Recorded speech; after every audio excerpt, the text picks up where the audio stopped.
Hello and welcome to episode 60 of Question and Answer. I'm your host, Panyo Basa, and this Q&A is in some respects going to resemble the previous Q&A because I've got the same sort of Saturday hangover from working all week very hard in 90 degree weather. So it's like Saturday I just kind of go into wet rag lying on the couch mode. But the show must go on. And I'm actually drinking coffee. And generally what happens is I start off maybe a little low energy, but then the flow of Dharma flowing through my body and out my mouth while I answer questions just kind of, if it doesn't perk me up, at least it makes me more awake or something. So we've got kind of the standard sort of large number of questions, although it's not nearly as large as the episode number, which is 60. It's just amazing to me that I've done 60 of these already. So anyway, I'll start answering questions now because that's why we're here. And the first question is from Makubo, I think it's called. I think he is called. I didn't refer to Makubo as it, mind you. And Makubo says, like you and many of your subscribers, I am opposed to the ideas of the transgender movement, which I find to be contradictory and repressive. Can you please elaborate on your criticism of transgenderism? As I understand it, the gender-critical approach is based on biological materialism in that sex is immutable and binary, and the concept of gender identity is reminiscent of a gendered soul. However, as someone who has been critical of materialism and scientism, as well as having a background as a biologist, how do you justify your position? Do your views differ from the orthodox Theravada position on the matter? Well, to tell you the truth, I mean, at the beginning here it says, like you and many of your subscribers, I am opposed to the ideas of the transgender movement.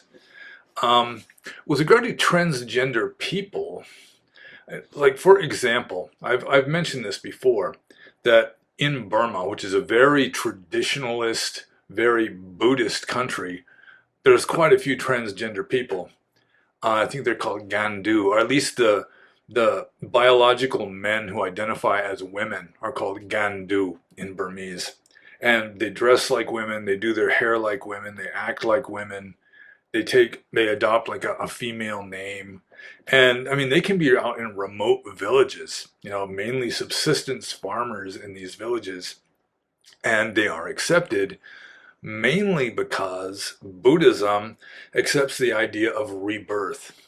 And Buddhism also accepts the idea that someone who was male in their previous life can be female in this life, or vice versa. And so the idea is that you've got, say, a woman, she was a woman in her previous life, and then she's born into a male body due to whatever karma in this life, but still the momentum has been largely female, and so this person still has many feminine traits and may feel more feminine than masculine. And I really don't have a problem with that.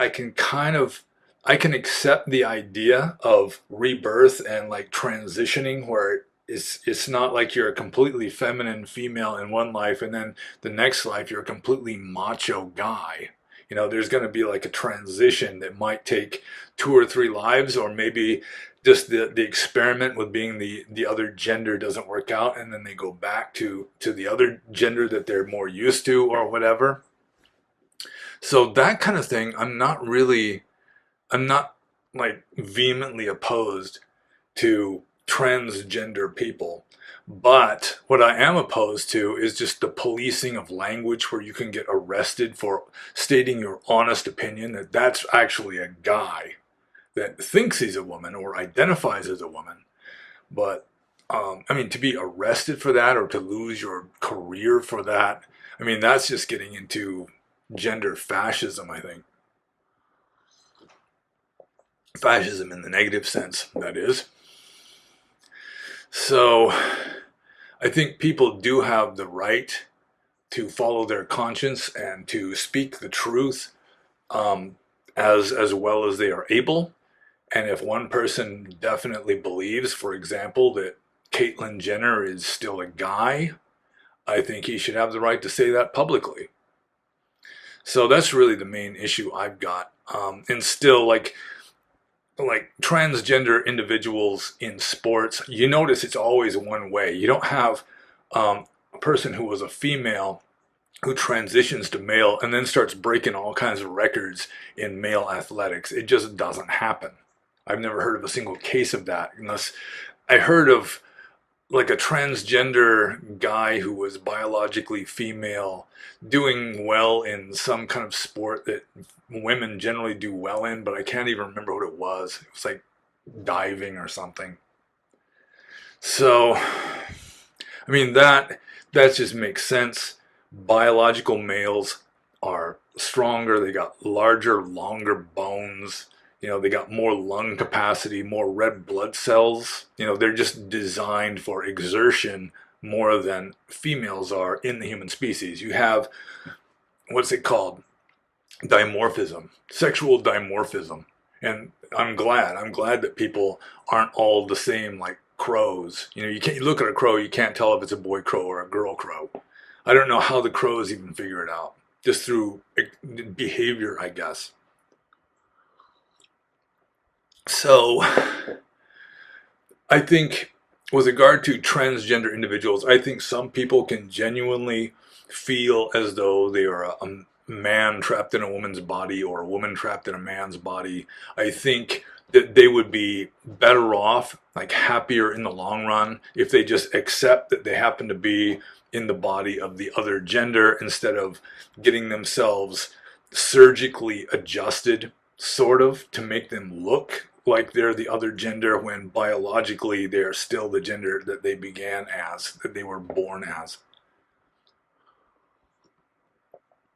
But so my main objection is just shoving it down people's throats and forcing them to use the correct pronouns or the correct pronouns.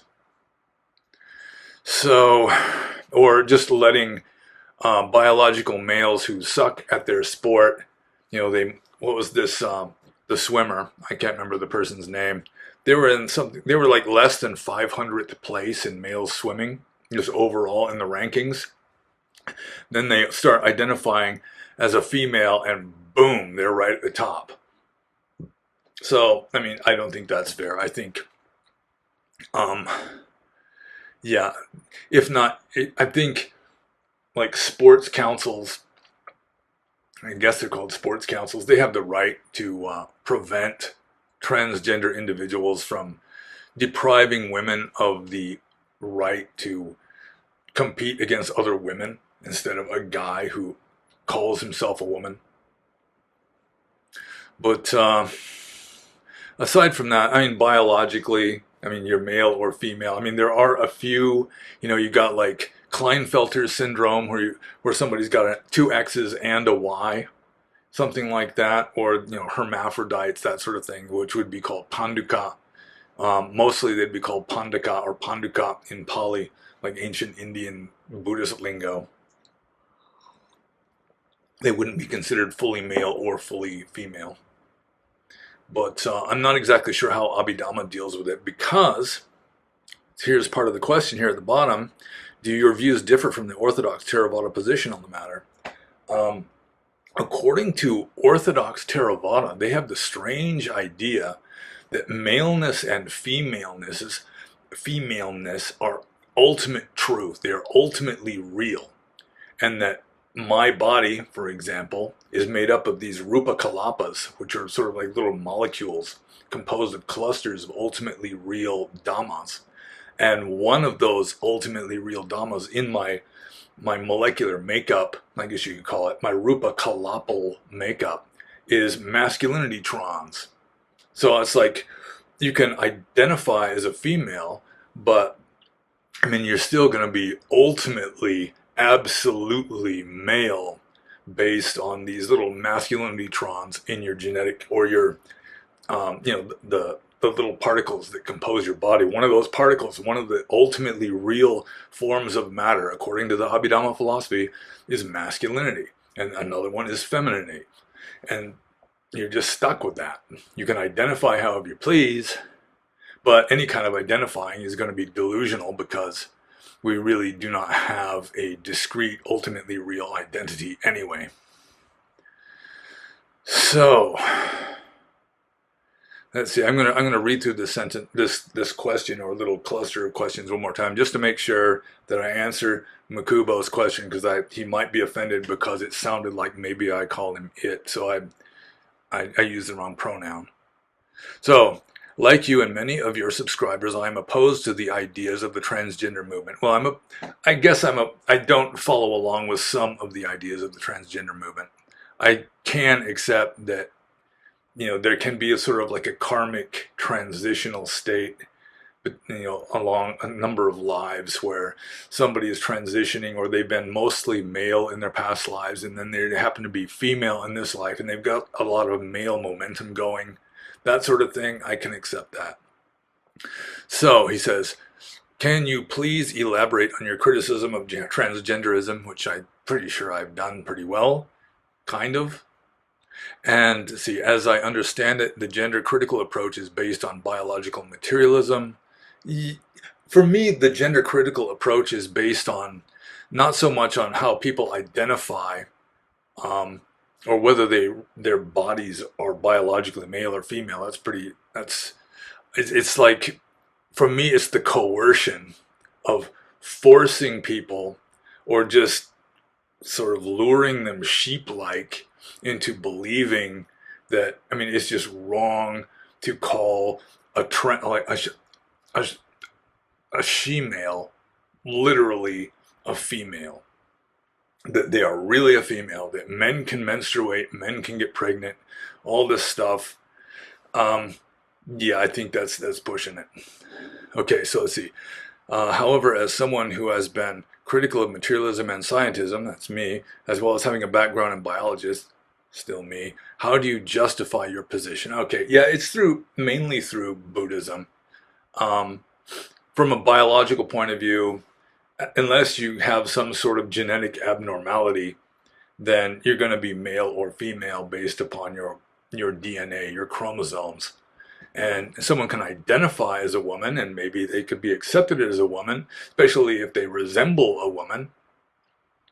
But, requiring people to believe that they really are women, and at least talking as though they really believe, which would make them dishonest if they are forced to talk this way.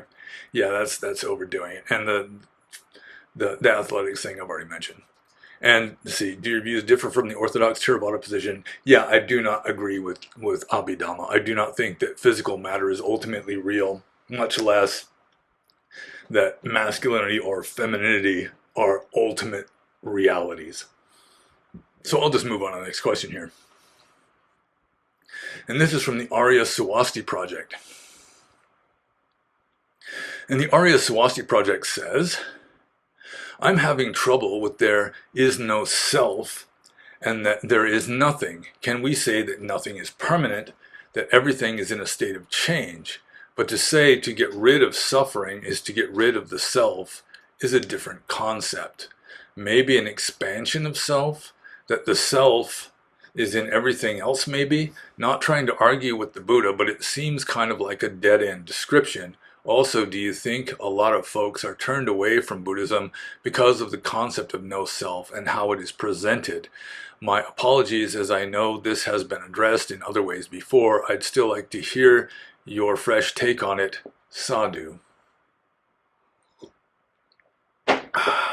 Okay, so this is also sort of like a little cluster of questions here. Let's see, he starts, I'm having trouble with there is no self and that there is nothing.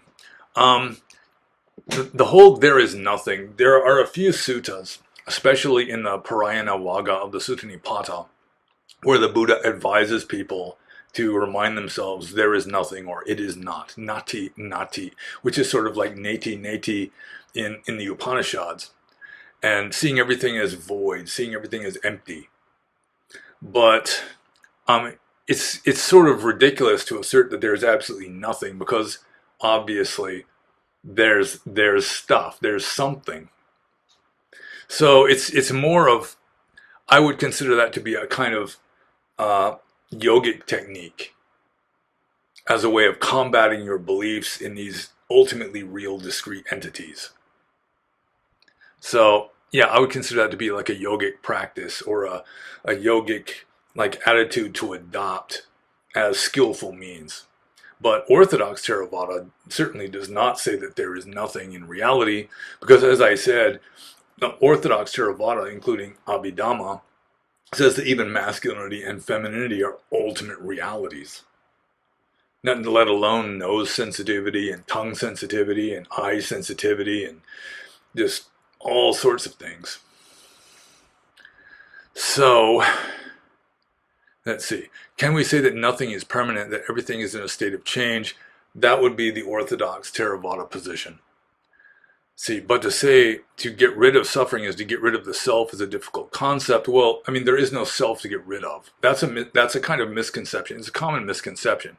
You don't get rid of suffering by getting rid of the self. It'd be more like you get rid of suffering by getting rid of the clinging to the idea of self. I, me, mine. So, see, maybe an expansion of self.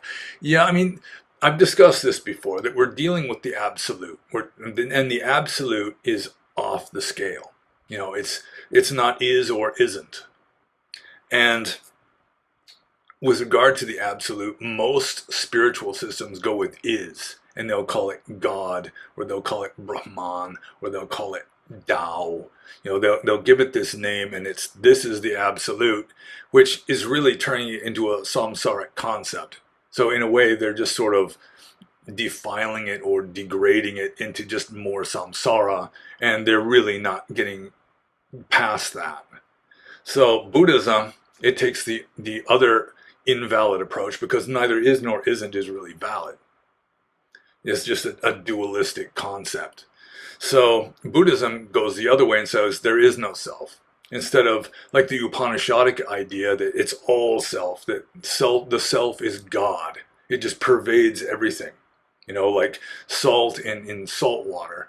You know, as just as the water is pervaded by the taste of salt, even so, the entire universe is pervaded by the Atman, which is God. And to say is sort of going off the track this way, and to say isn't is going off the track that way. And originally what Buddhism was teaching is the middle path between is and isn't. There's lots of middle paths. I mean, the most famous one is the middle path between self-indulgence and self-torture. But there's other middle paths, including the middle path between the absolute exists and the absolute doesn't exist, because it totally transcends the duality of is and isn't, existence and non-existence. So let's see here. Also, do you think a lot of folks are turned away from Buddhism because of the concept of no self and how it is presented mostly in the West? Yeah, a lot of Westerners just vehemently dislike the whole idea of no self, and it's mostly a Westerner thing. I've never really come across Asian Buddhists who just vehemently, just sometimes angrily, hotly insist that there is an eternal soul, an eternal, absolutely real self. But then again, in the West, we have more options than in a traditionalist country like Burma, a traditionalist and conformist country like Burma. So in the West, I mean, you can study the world religions, you have access to all this information, and you pays your money and you take your choice. And we tend to be eclectic. I mean, I'm obviously eclectic. You know, I don't just adhere strictly to Theravada Buddhism. I'm willing to accept wisdom from wherever I can find it. So, yeah, my apologies. Okay, so that was his questions. So yeah, a lot of folks in the West are turned away because the West is more individualistic, the West is more self-oriented, and also the West is more eclectic and, you have access to more information and you can just pick and choose, like many different religions in the West. I mean, just look at the different number of Christian denominations in the West. I mean, there's lots of them. And so you can just pick and choose. A lot of people just follow along with the way they were raised, what their parents followed, what their neighbors, their friends and family follow. It's just a traditionalist kind of a thing. But a lot of Westerners, they'll just go the other way. They don't want to conform. But they like the idea of a self, and so they like ideas in Buddhism. They don't want to be Vedantist Hindus. They don't want to be Christians. Maybe they just can't believe Christianity. It's kind of my situation.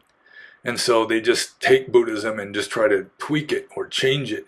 Or like some people will do, they'll go to the Pali text and start tweaking and like adjusting the meaning of the Pali text, trying to force self-view into the Pali texts. And that's worse than just saying Buddhism teaches that there is no self, but I would prefer to believe that there is one.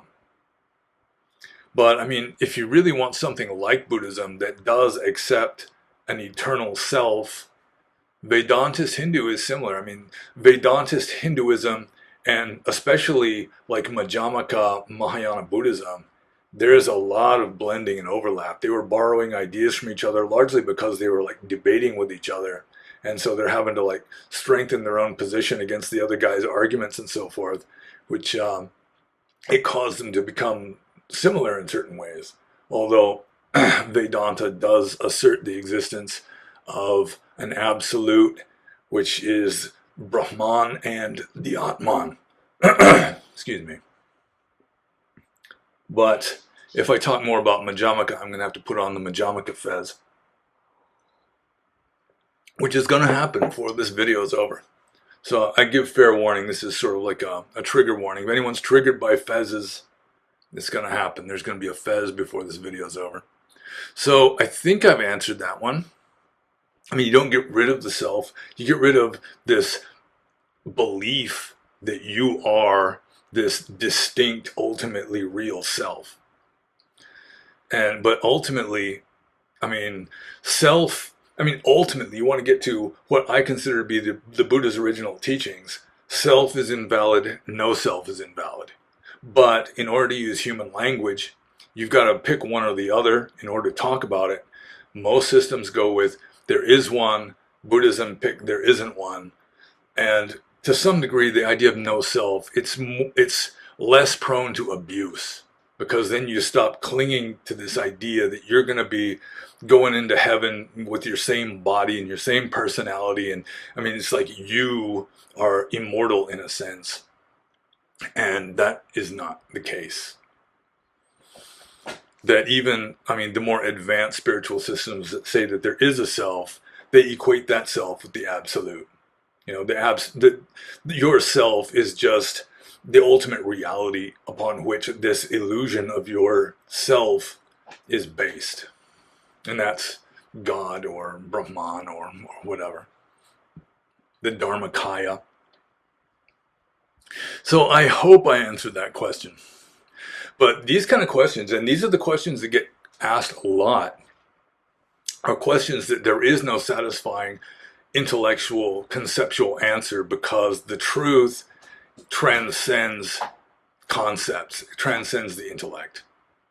It's like is and isn't are both invalid. What can you say?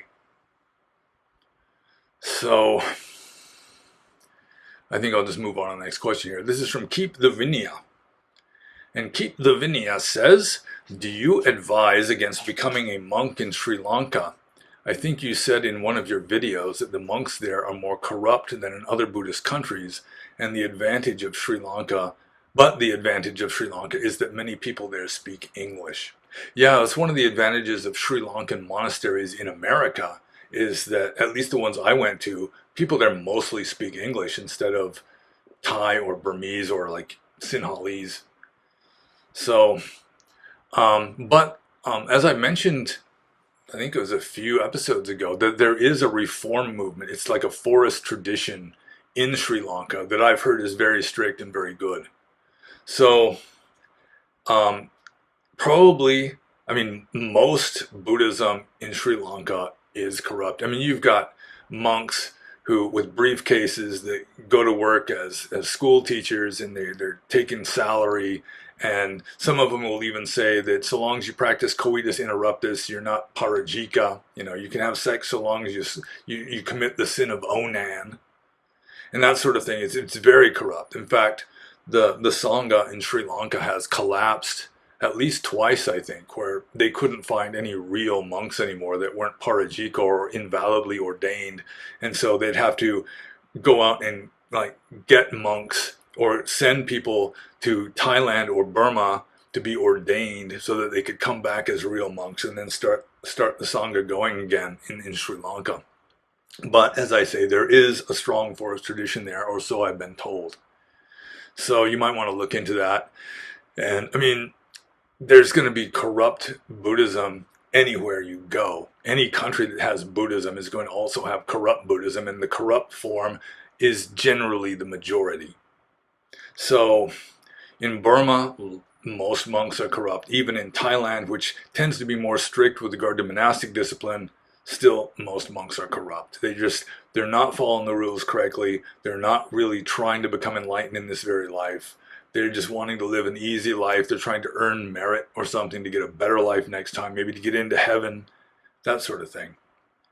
So it can be very discouraging if you're a young monk and you're very idealistic, and then you go somewhere where like almost all the monks around you are just unconscientious, sloppy monks who aren't even trying.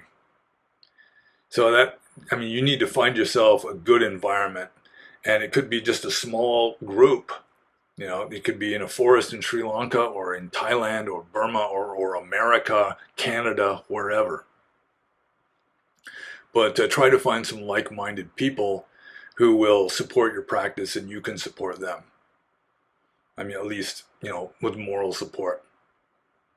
So I'll just move on to keep the Vinay's next question here.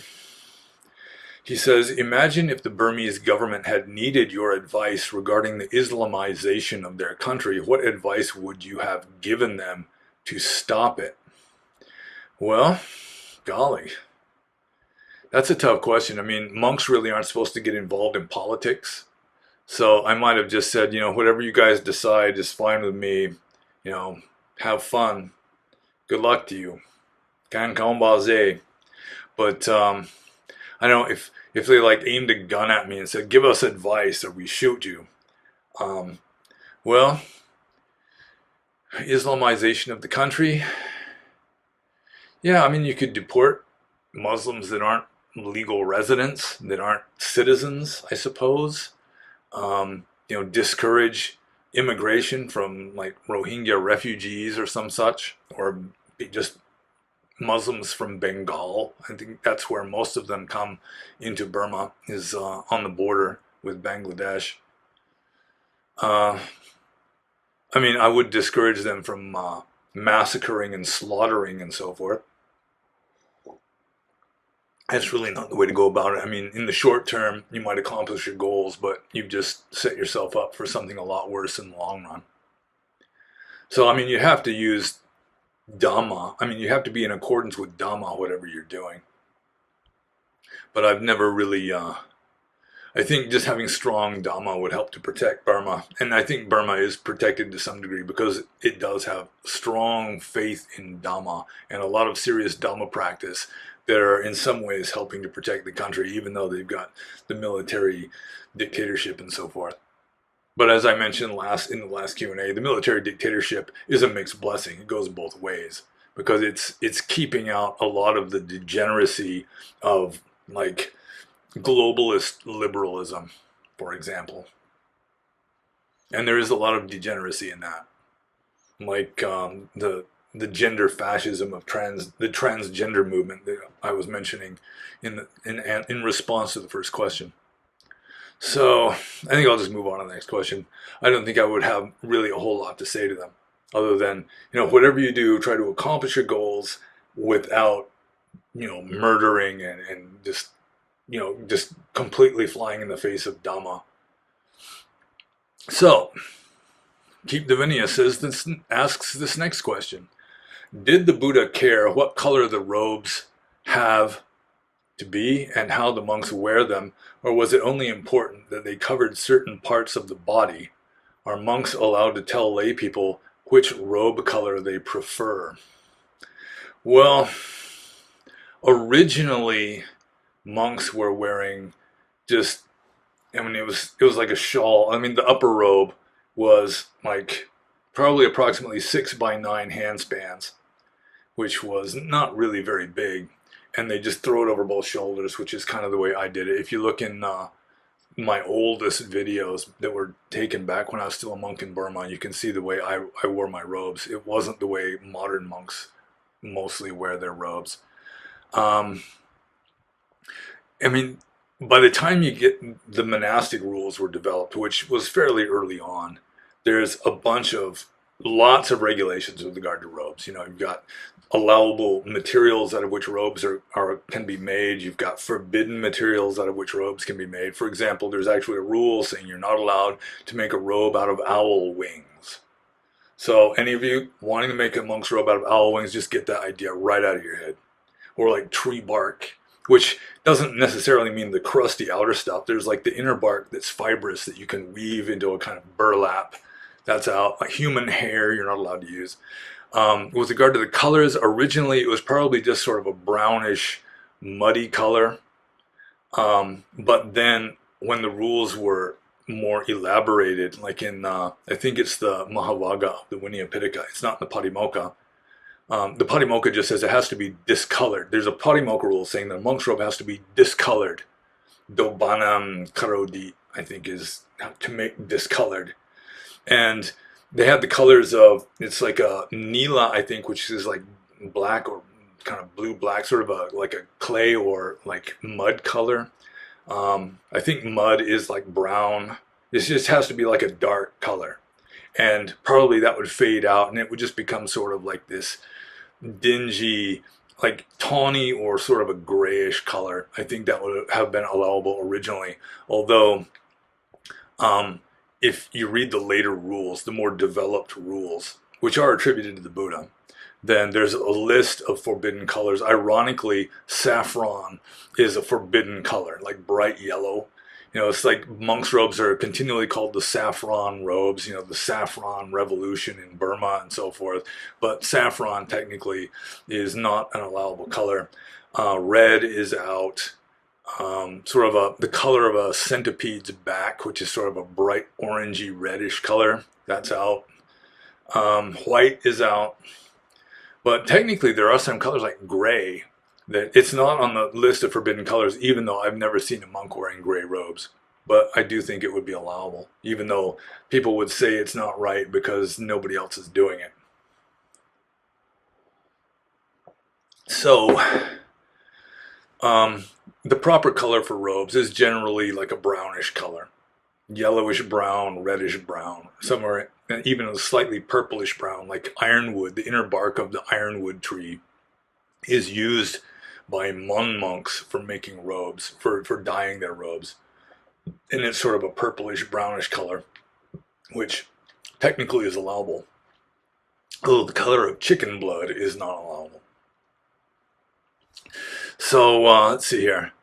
Yeah, so did the Buddha care what color the robes have to be and how the robes wear them? What color the robes have to be?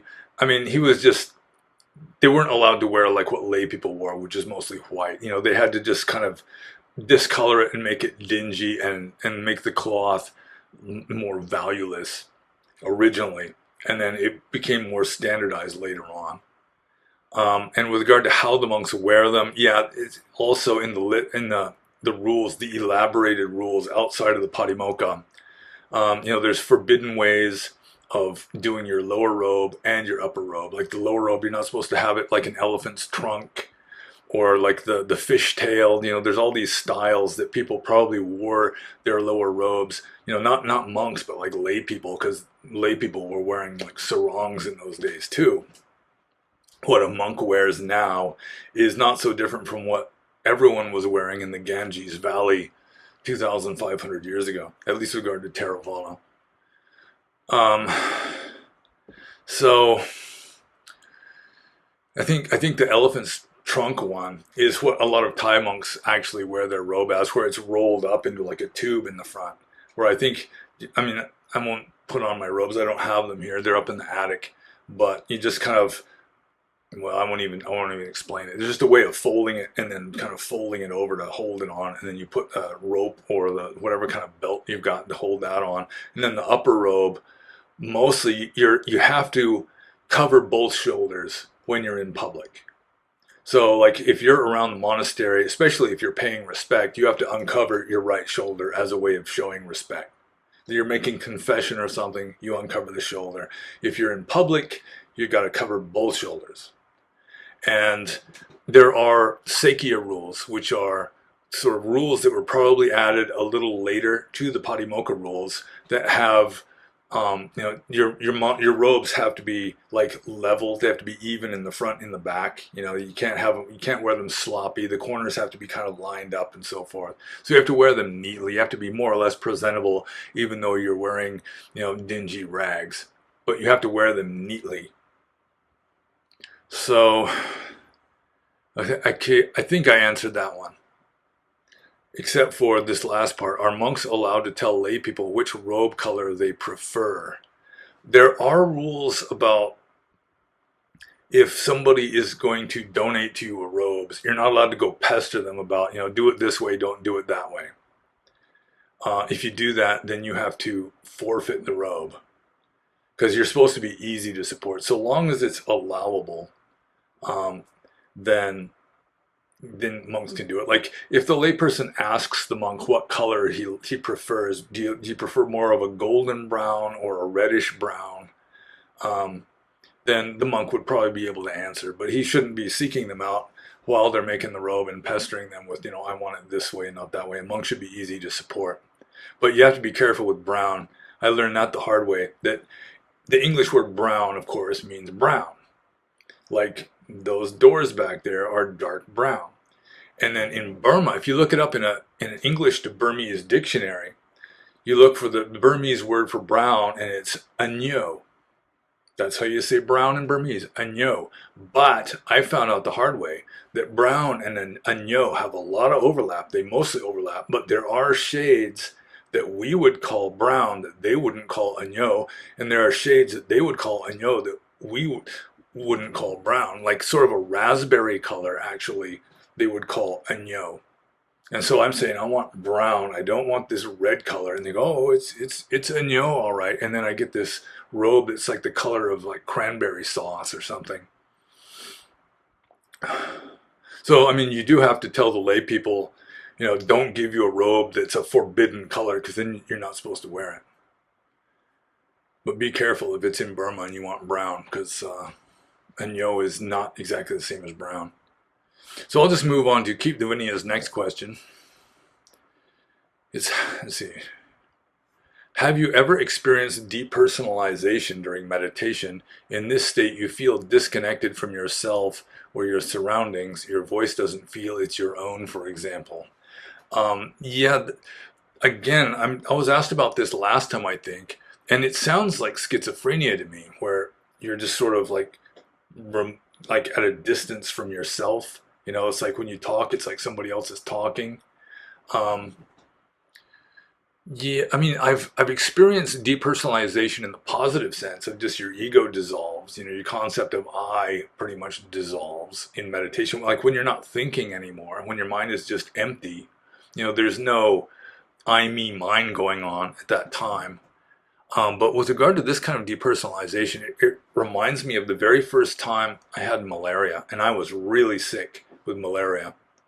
Um, and when I would think, it was like hearing somebody else talking in another room. Like my own thoughts were like these muffled sounds that were like coming from through a doorway or something. Um, but yeah, I've never really experienced depersonalization as a kind of psychological, pathological condition that I'm aware of, that I can recall offhand. So, I mean, I experienced depersonalization in the positive Buddhist sense, like what you should be experiencing, but as a kind of mental disorder. Maybe that one, the first time that I got malaria, but that's about it. So I think I'll just move on to the next question here. And this is from Cool Whip. And Cool Whip says, what's the difference and similarity between dependent origination and no self? Can you please explain the two and their relationship to rebirth, karma, and enlightenment? You often say that most Buddhists misunderstand both these teachings, dependent co-arising and no self.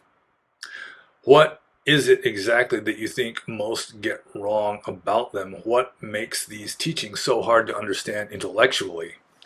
Why is it so hard to see experientially? Are these 5 questions or one? Well, that could be a 6th one even. So let's see. I'm gonna have to. What's the difference and similarity between dependent origination and no self? So in Buddhism, there's really no sutta that I can recall saying. I mean, there might be one. I'm just not recalling them offhand. Saying that this is the how no self applies to dependent origination. I mean, it wouldn't surprise me if it's in there somewhere. But as a general rule, Theravada Buddhism has no self as one principle. Dependent origination is another principle. They don't really link them up. But in Madhyamaka Buddhism, it's linked up. So I'm going to have to put on the Madhyamaka fez to discuss this. Let's see. Make sure I get the eye straight. Don't want a crooked eye. Okay.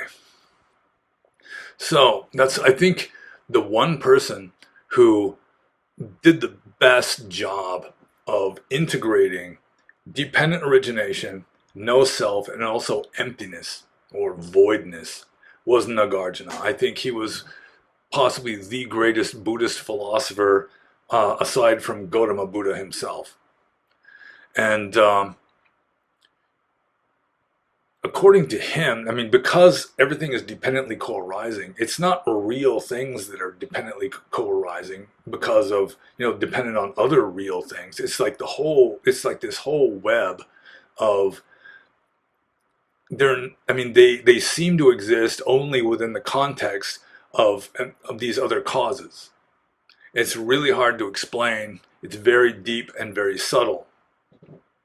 But it's because nothing has an inherent self-essence that makes it dependently co-arising and no self and empty. Because you've got these things arising and passing away in the phenomenal world, but none of them has an intrinsically real self-essence, no swabhava, as they say in like Mahayana Buddhism. Like swabhava just means self-existence. It doesn't exist on its own because of its own self-essence. It appears to exist because all these other things are appearing to exist, and it just kind of fits into the context of these other things that appear to exist. And none of these things have an inherently real self-essence. No ultimately real distinct individuality. And that's where no self comes from. That's dependent origination, and also that is emptiness. So, can I please explain the two and their relationship to rebirth, karma, and enlightenment? Well, let's see. Rebirth, dependent origination. It's because, you have these conditions that lead to your mind, your karmic momentum, your karma appearing to exist in this phenomenal world.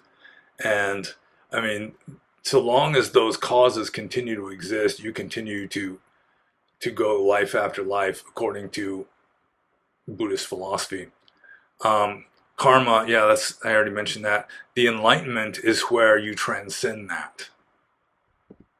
Enlightenment is you see the underlying reality. You see that all this stuff is ultimately empty of any kind of inherent self-existence, that it's like an illusion. It's like a dream or the Matrix or whatever.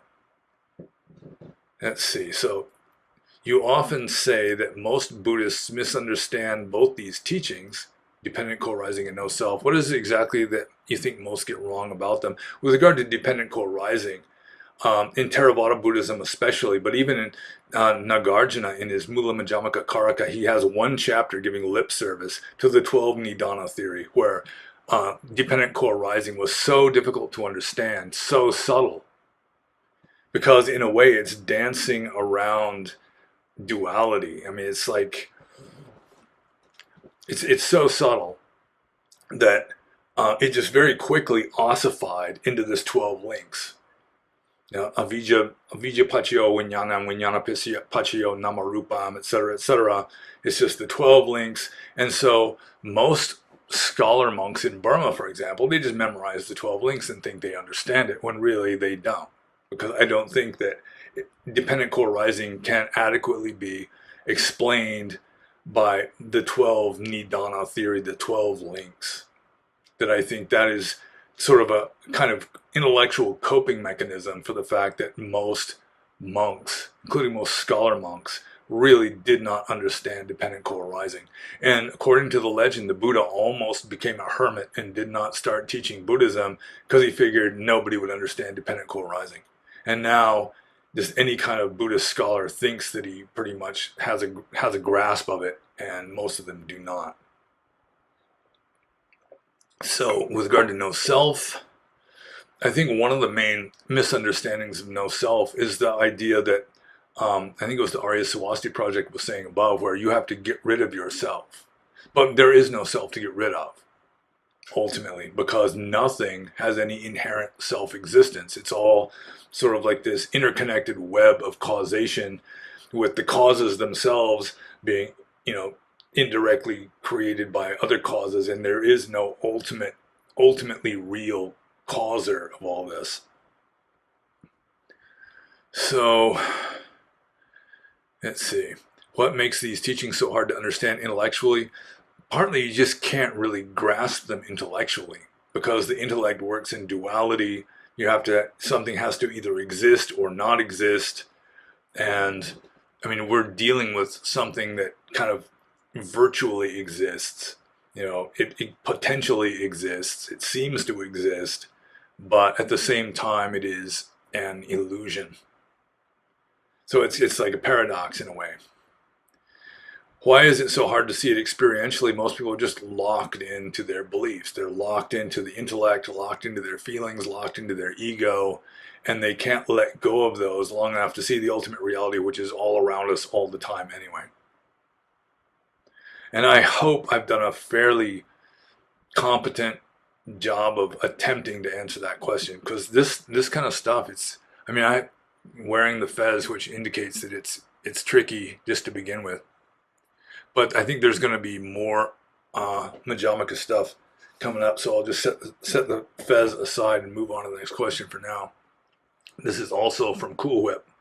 And this question, if you want to read the entire question, go to question and answer number 59 on YouTube and look for Cool Whip.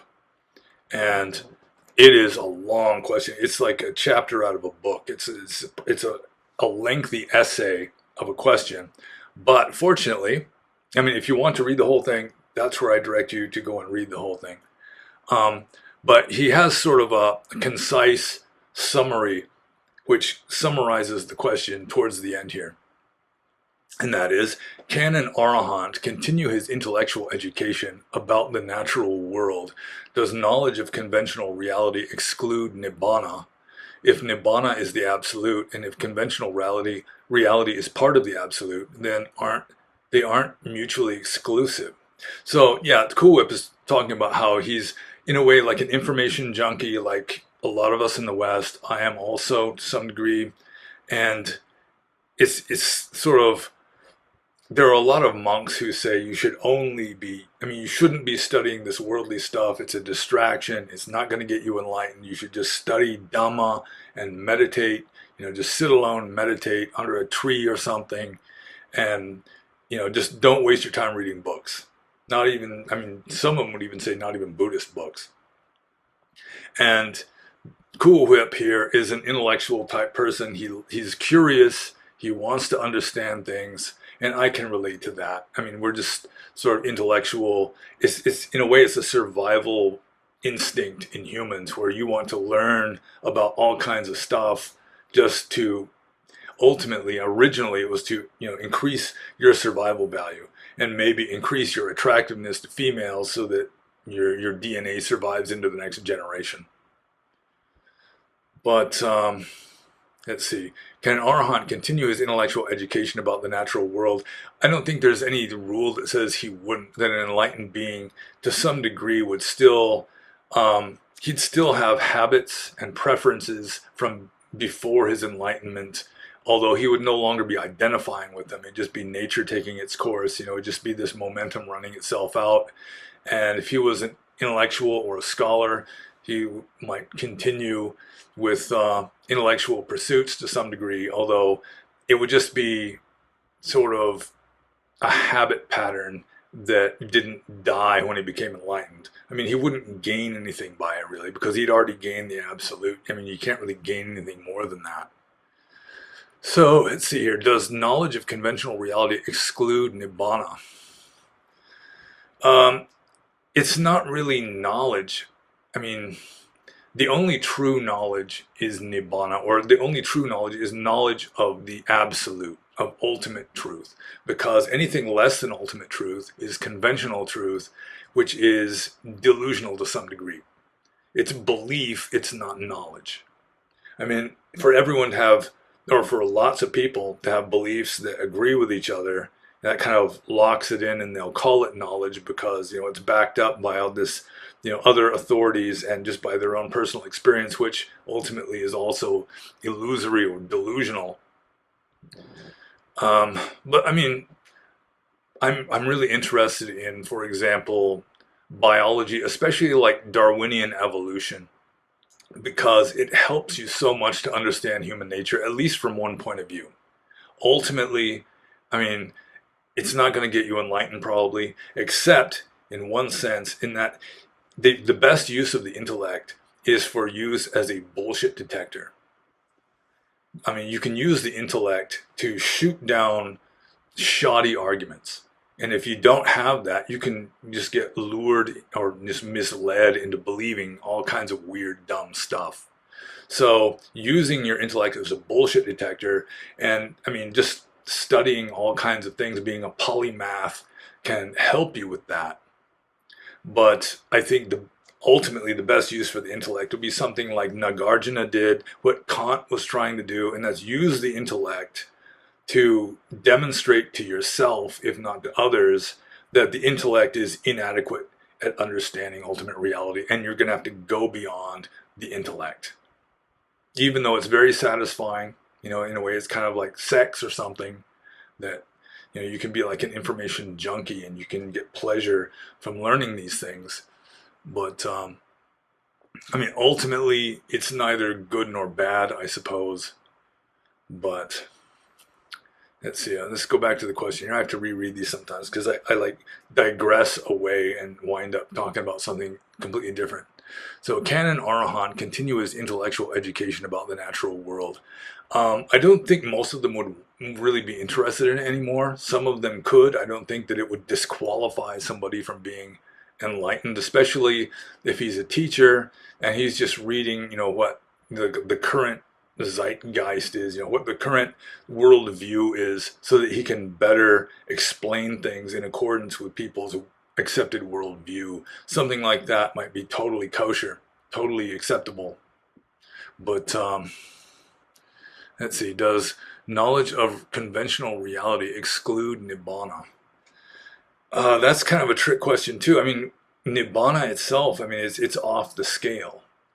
So some people would say yes, and some people would say, I mean, nothing can exclude Nibbana. Nothing can really exclude reality. Just the only thing that would exclude reality would be absolute pure delusion.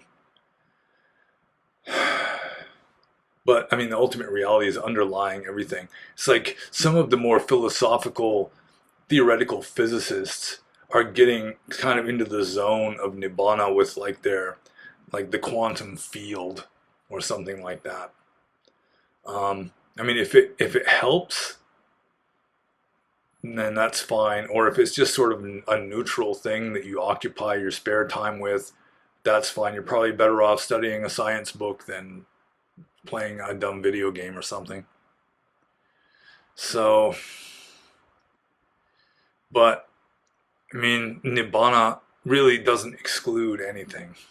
Just like God doesn't exclude anything, unless you want to say they exclude everything. Because again, everything and nothing, is and isn't. They're both invalid, and the intellect really can't deal with it. So, gosh, it's like people ask me questions that are easily answered, and then I answer them.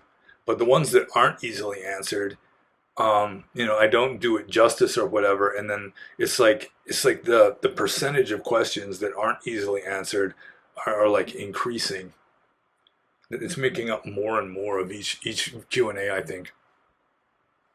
But anyway, this next question is from Fred, and I'm with Fred. I mean, bless his heart. He asks questions. Sometimes he'll just make a statement and then just toss in a question mark at the end. Um, Sometimes it's not at all apparent that he's expecting an answer, but this time, I mean, there's two question marks here, and so I'm going to try and answer these questions. So the first part here is, I found the Maya Kamavibhanga Sutta perplexing. Karma seems to be unfathomable? Question mark. And the Buddha does say that karma is unfathomable. He warns people, you can't really figure it out. I mean, you can say that it's volition, you can say that it's will, that sort of a thing, but working out the subtleties of how karma works can make you insane. It says that in the suttas. So, yeah, it can be perplexing, especially if you're trying to use the intellect to understand what is beyond the intellect. So his second question here is it really feasible the Lord knew even others' karmic path? Um, and the Lord, of course, is Gautama Buddha. So I'm sure that if the texts are anywhere close to being accurate with regard to his wisdom, he could see where a person was headed. He could see the predicament they were in, and I mean that is one of the knowledges, the abhinyas that a lot of really advanced yogic practitioners get, is just being able to look at people faring according to their karma. So you're sort of reading their mind. You can see where they are at mentally and spiritually. So yeah, I could accept that. Although Theravada says even the Buddha himself, who had a kind of limited omniscience, still could not predict the future with 100% certainty, because the future just doesn't exist yet, and we're not living in a purely deterministic world. That determinism is rejected, and free will also is rejected, and so again you wind up in this sort of intellectual ambiguity that maybe you just cannot grasp intellectually. It's just a kind of paradox. So I think he would have a fairly good idea, what direction a person that he met was heading, but still, I don't think he could just look at that person and say, 57,422 lifetimes from now, that person's going to become enlightened, anything like that.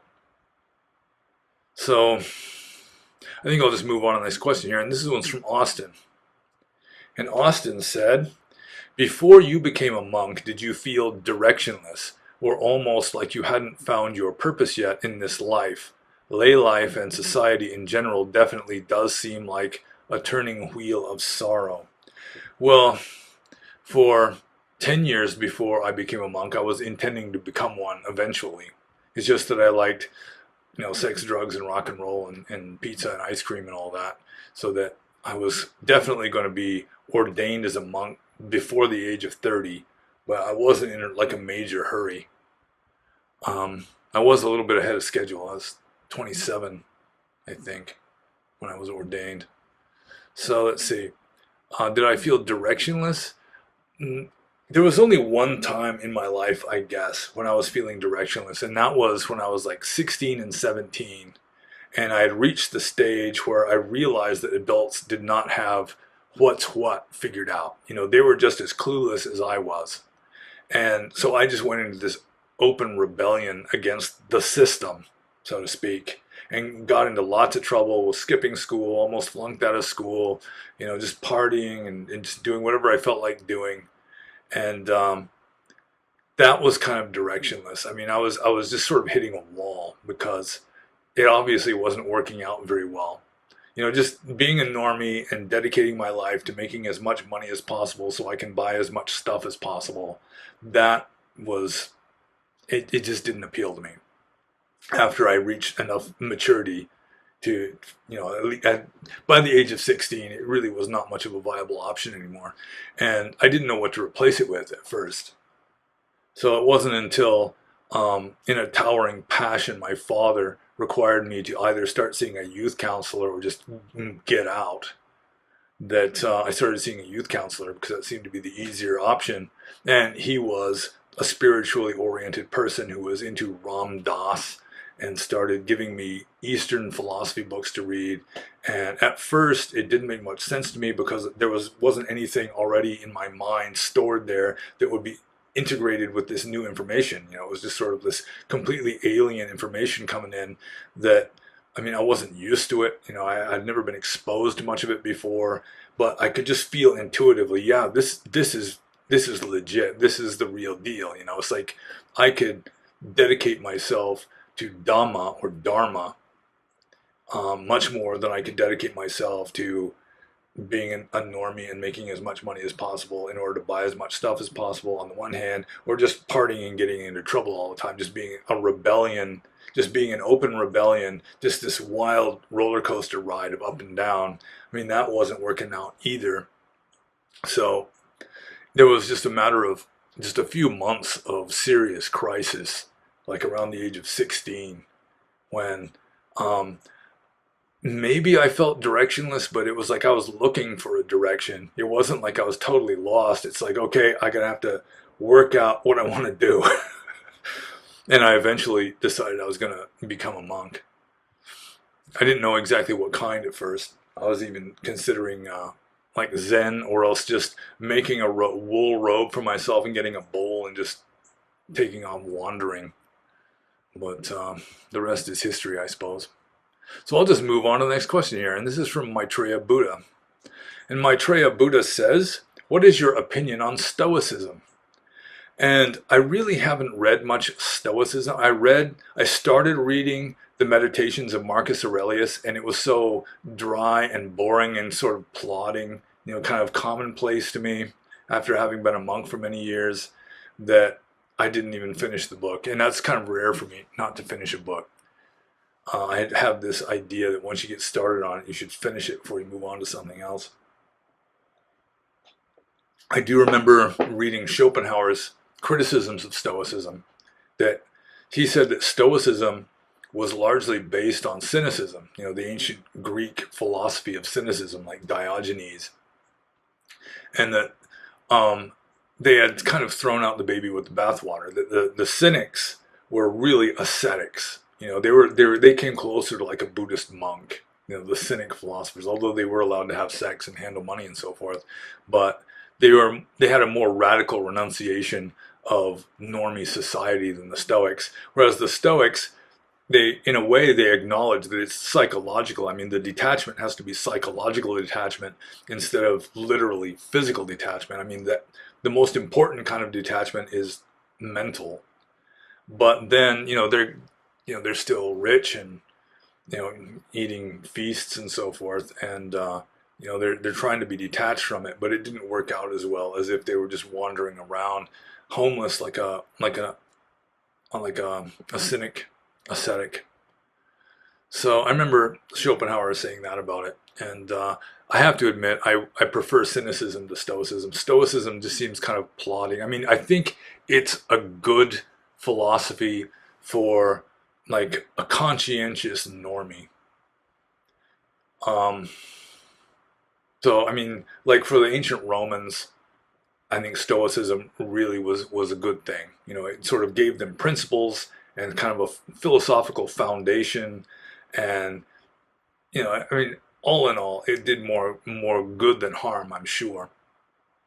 But I'm not sure if Stoicism had any kind of salvific idea of, like liberation or enlightenment. I don't know enough about Stoicism to know that if the Stoics themselves had an ideal of like the fully enlightened, perfect Stoic.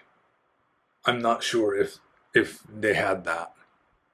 But with regard to Stoicism in general, I think Americans should go back to a more Stoic point of view or a more Stoic attitude. I think that would do us a lot of good.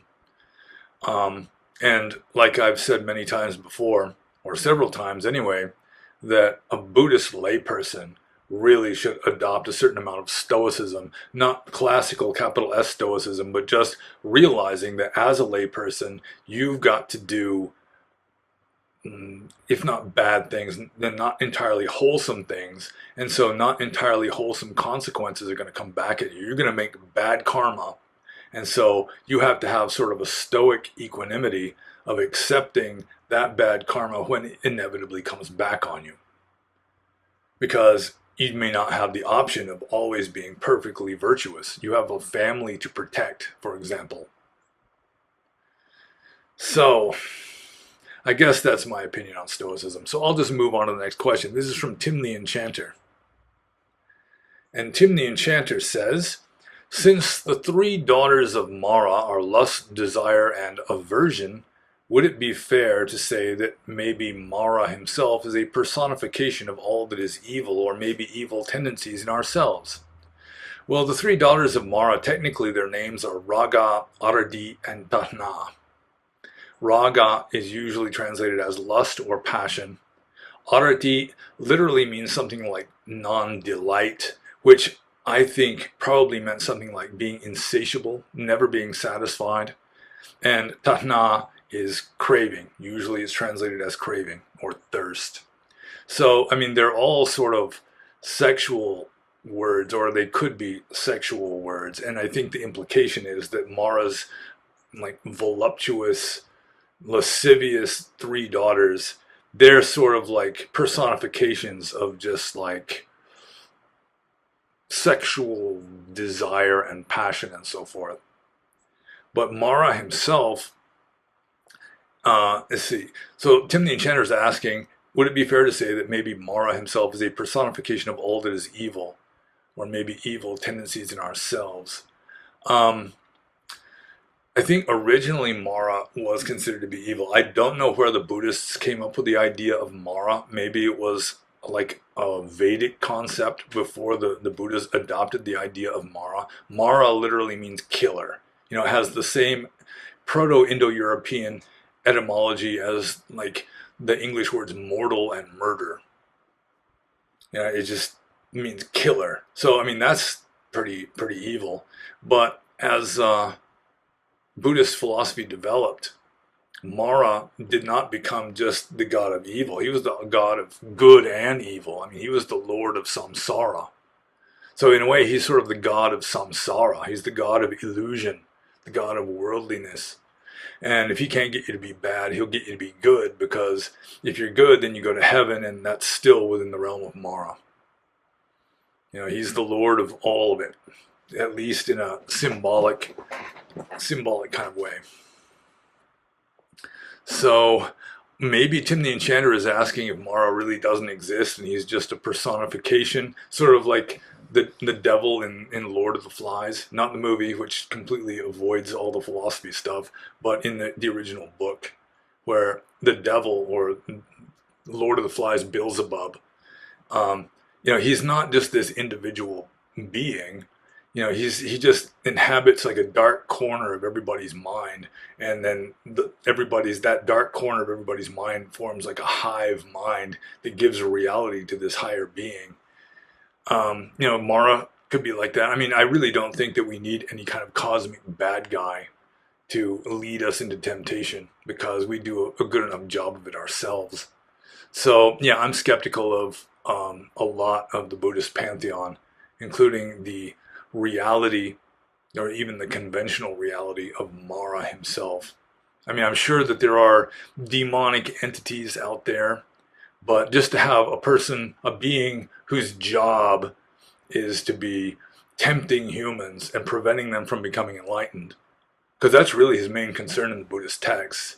It isn't just sending people to hell, luring people into evil. He's just trying to keep them unenlightened.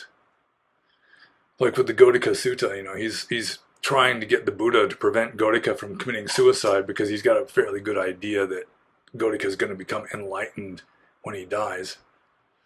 So I think I'll just move on to Tim the Enchanter's next question here. Please elaborate a little bit about the 8 requisites that monks should have or must have. Yeah, I mean, they're requisites, so they are required.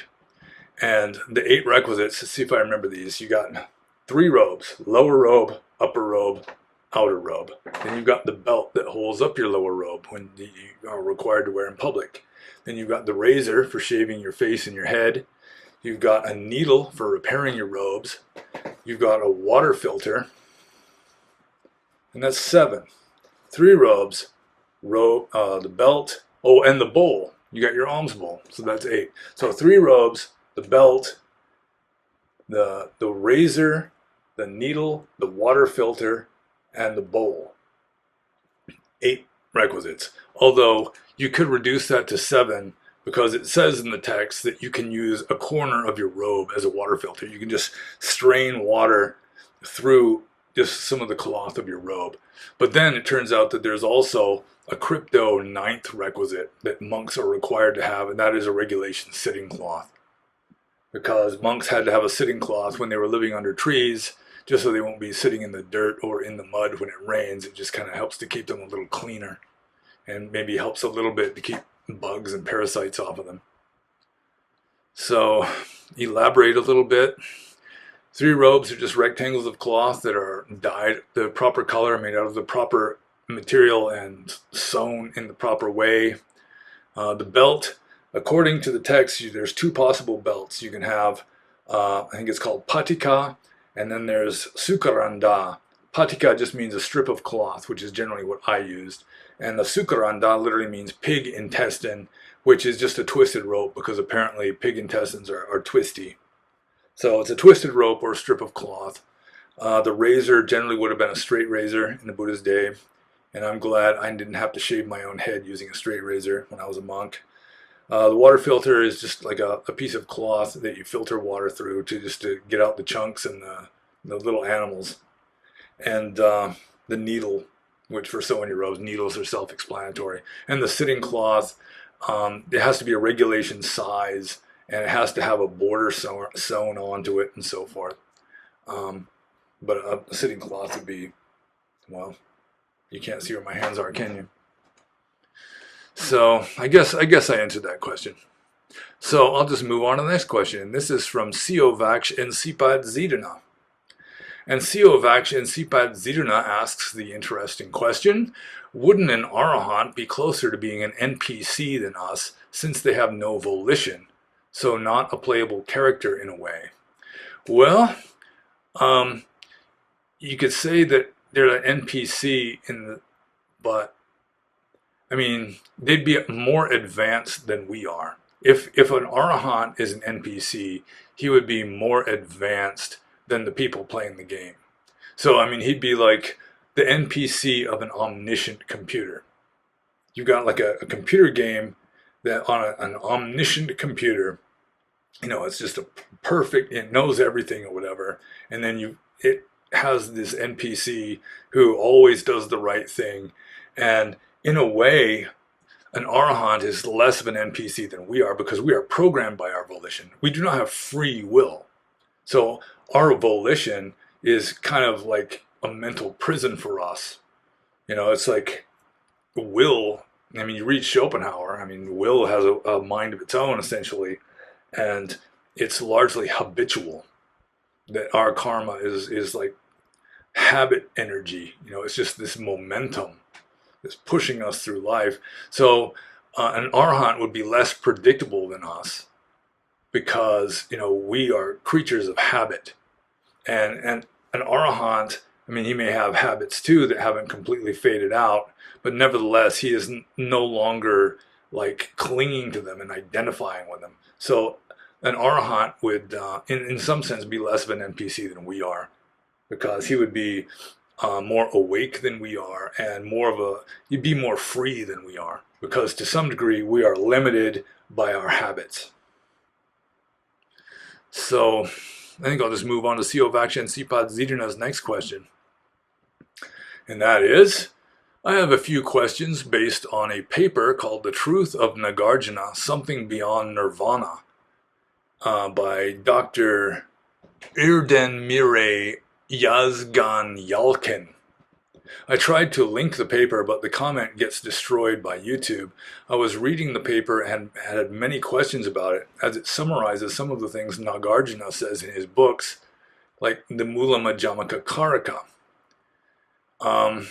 Okay, so this is Madhyamaka. I put the Madhyamaka fez back on.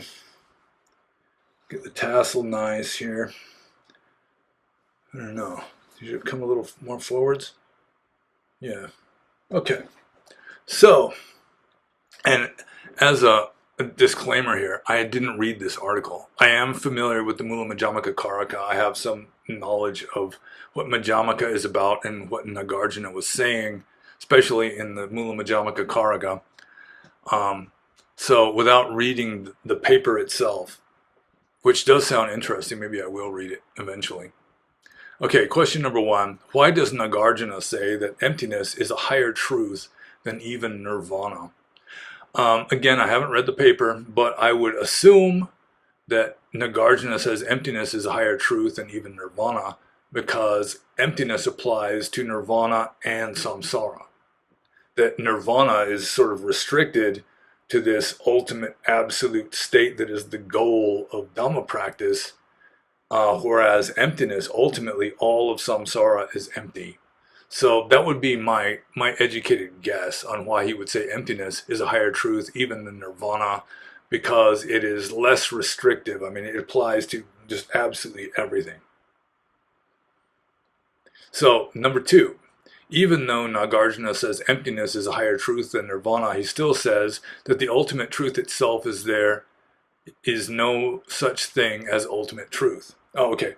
The ultimate truth itself is there is no such thing as ultimate truth. Can you please explain why Nagarjuna rejects even both of these things as the ultimate truth? It's like I've been saying, like in this video and the last video, that anything that you can come up with intellectually or conceptually is just samsaric. It's just a symbol. So the Madhyamaka Buddhists, they really went completely radical in just not reifying the absolute.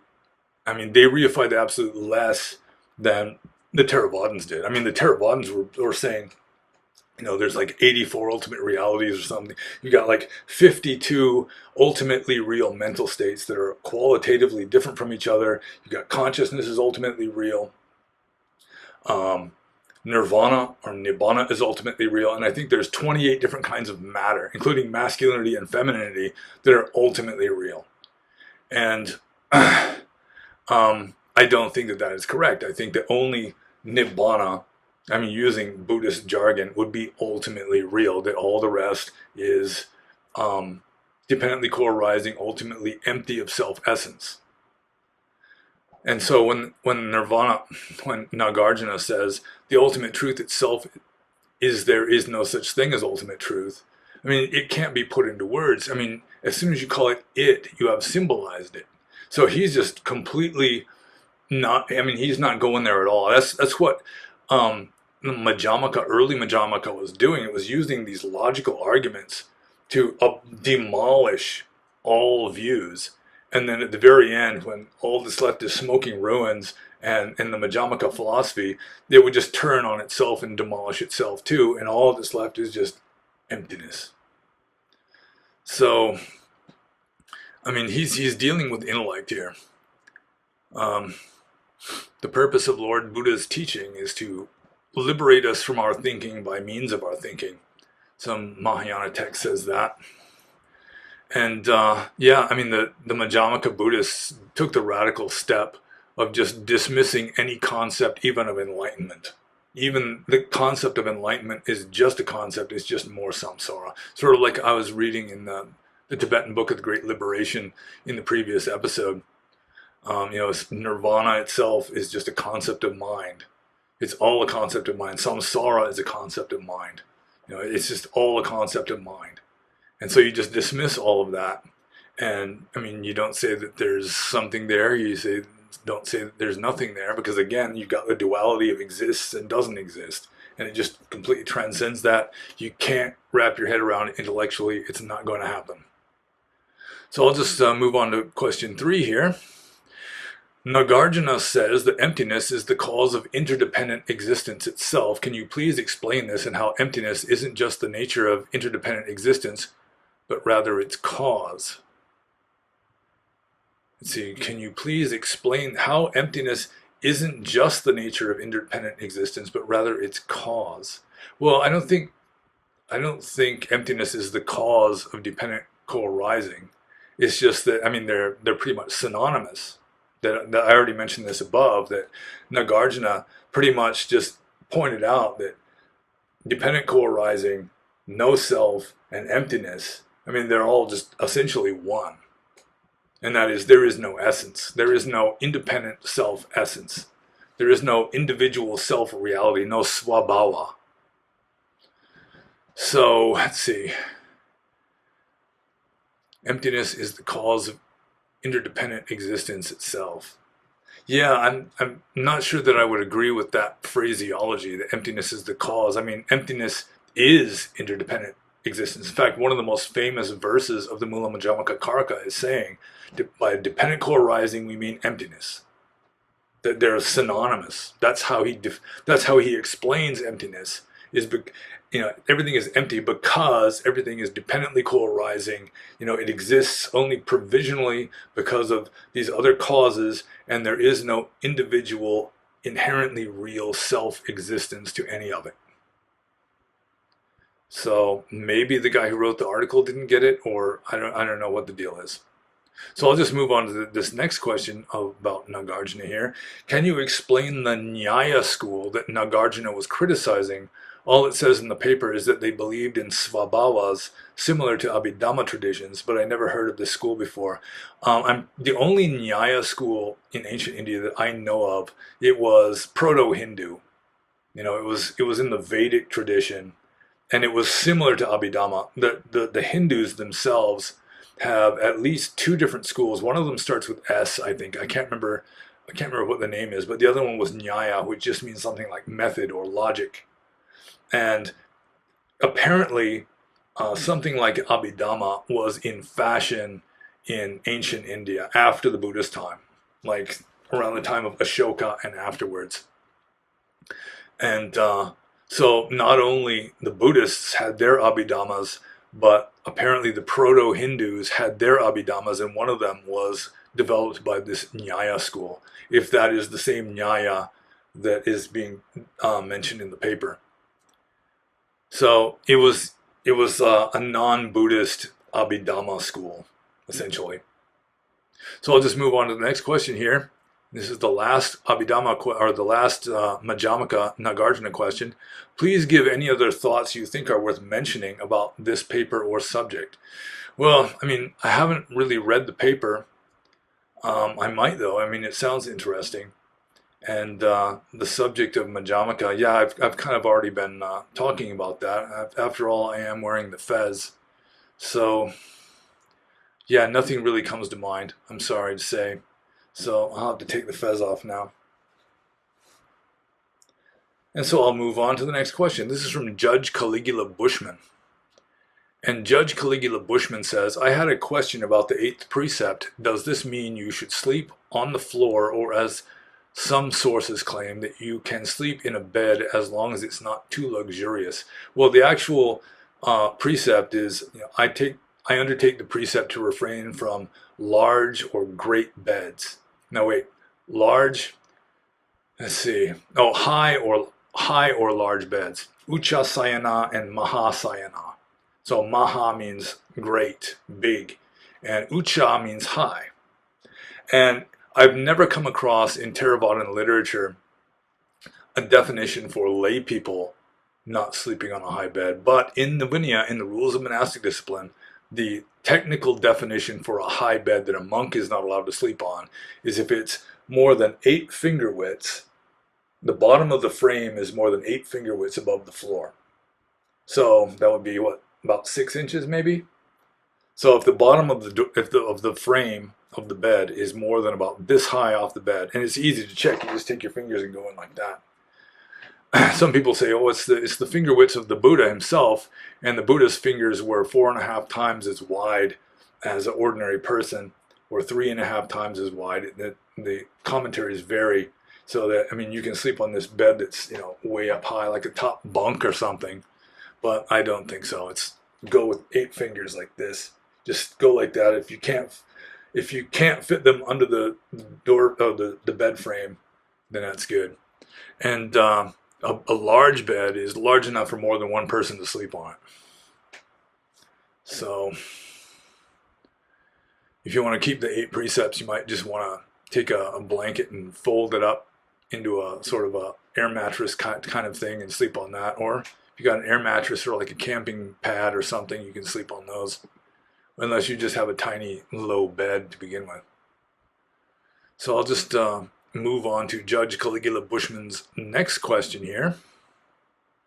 Another question that sprang to mind is the exclusion of people who have disabilities from being ordained. How strict are they? Is anyone restricted, or will the severity of the condition be taken into consideration? For example, a minor physical deformity like a cleft lip, a missing finger, or something similar that doesn't need further care. Are these grounds for exclusion as well? Well, there is a list of diseases that a person who has any of these diseases should not be ordained. One of them is leprosy. A leper is not supposed to be ordained. There's some like skin diseases like eczema or something. I think, what is it? Epilepsy is one of them. I think asthma, actually, it's some kind of lung thing, some kind of breathing thing. But there's this list, and they're not supposed to be ordained. But I have seen a monk with leprosy. When I first saw this monk, he was a temporary monk. It's pretty common in Burma and Thailand that you're ordained temporarily at least once in your life if you're a Buddhist male. And this guy, it looked like pizza on his arm, and I didn't know what it was at first until finally later on I realized that there was a fair amount of leprosy in that area. I had lepers offering me food, and so I'm pretty sure that's what it was. And with regard to these disabilities, so long as you're not castrated, you have to have a set of balls on you in order to be ordained as a monk. And even if you're ordained, it's invalid. The ordination is just invalid. He's still not ordained because you have to be an intact male in order to be ordained as as a Buddhist monk, as a bhikkhu. But with regard to like epilepsy and these other diseases like leprosy and so forth, they're not supposed to be ordained, but if they are ordained anyway, the monks who ordained this person they've committed a minor transgression requiring confession. It's like the founder of the tradition in which I was ordained was Taungpa Luciano. There's another rule that says a monk is not allowed to be ordained without his parents' permission. And there was this young man who wanted to be ordained, but his parents would not give permission. They were like fundamentalist Christians. And Taungpa Luciano said, well, the Sangha is willing to make the sacrifice. They're willing to break a rule in order to ordain him, even though it's against the rules to ordain someone whose parents don't consent. And it's similar with regard to these diseases. There's an obscure list that's much more detailed about who should not be ordained, and that includes someone who's too tall or too short or too fair-skinned or too dark-skinned. I think even a unibrow going across is enough to disqualify somebody. I think maybe if they're missing a finger, that's still okay, but if they've got like an extra finger, then no. And that was mainly, still they would be ordained if they were ordained. It'd just be like a minor transgression, and the monks would make confession, and then the transgression would be absolved. But that was mainly for the purpose of preventing the Sangha from giving the lay supporters the willies from someone who looks really weird, just really unusual, like an albino or something. There's a lot of superstitious beliefs about albinos, for example, and so, I mean, they were looking out for the Sangha, not wanting to give the Sangha a bad reputation because, of course, they wanted Dhamma to prosper. With regard to the more serious diseases that a monk or a prospective monk is actually asked at his ordination ceremony, do you have any of these diseases? And, they list them off. Um, and the candidate is supposed to say, no, I don't have, I don't, nati bande. Um, According to the origin story, it was the Buddha's personal physician was Jivaka Komarabacha. He was like this excellent doctor. He could cure things that even nowadays people can't cure.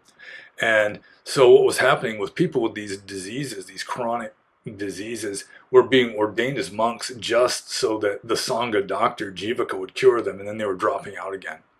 And so I think it was Jivaka himself who requested the Buddha that, he's getting really, overworked with curing these people that are just dropping out of the monkhood as soon as they get cured, that maybe he could make a rule saying that, you have to be healthy to begin with. Although it could just be another case of, not wanting to scare people when you've got this monk with leprosy walking for alms, that kind of a thing. So I guess I'll just move on to the next question here. And this is from Bilgahan or Ismet. And Bilgahan or Ismet says, you said some Mahayana suttas contain an archaic core. Can you give the names of those sutras? Do you think there are any original teachings that were contained in Mahayana texts but were excluded from the Pali Canon for one reason or another? Mahayana sutras that contain an archaic core. Well, first of all, a great many of the suttas that are in Theravada are also in Mahayana. It's just that the Mahayana Tripitaka is so huge, most Mahayana monks never read them. They don't know what they say. So there is that most of the Pali suttas have like a Mahayana version that says pretty much the same thing, but it's just the Mahayana Buddhists. They're more interested in reading the specifically Mahayana stuff, like Pragya Paramita, that kind of a thing. So with the names of those sutras, I mean, it'd pretty much be all of them of that sort. But then you've got other suttas or sutras that, like the Pragya Paramita or Prajna Paramita sutras, like the Heart Sutra or the Diamond Cutter Sutra. They've got a lot of Mahayana concepts, like the Bodhisattva idea, but nevertheless, they're emphasizing a lot of the early teachings, like can be found in the Atthaka Vagga of the Sutta Nipata. Like, void is, let's see, form is emptiness, the very emptiness is form, from the Heart Sutra. I mean, Theravada Buddhism would say no, that's a wrong view, but I mean, you can see the origins of those ideas in really archaic suttas like the ones in the Atthaka Vagga, or the Parayana Vagga. So let's see.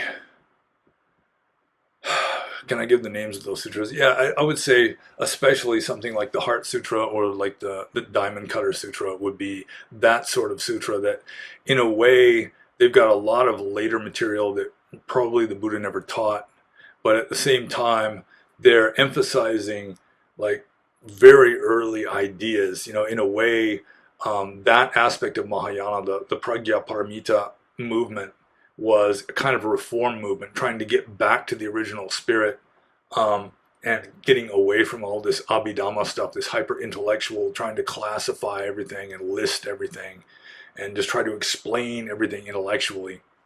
So they went back to just like paradox and like koan, like utterances that you're not even supposed to really grasp intellectually. Like Diamond Cutter Sutra saying, the there is no such thing as a bodhisattva, and that's why he's a bodhisattva, that kind of a thing. It's just sort of these paradoxes. It's like Zen. So even the Zen approach, um, in some ways, it goes back to like an early theme in Buddhism that eventually it didn't entirely die out, but it became less emphasized in like Theravada. And so the Mahayana Buddhists were trying to be a reform movement in certain respects, like with regard to Prajnaparamita. Um, so let's see, do you think there are any original teachings that were contained in Mahayana texts that were excluded from the Pali Canon for one reason or another?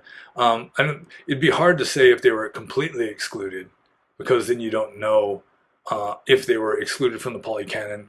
I mean, if something's not in the Pali Canon, you can't say that it was there and then got deleted. You know, maybe it just never was there. I mean, you can't, I don't know of any good way of deciding that one.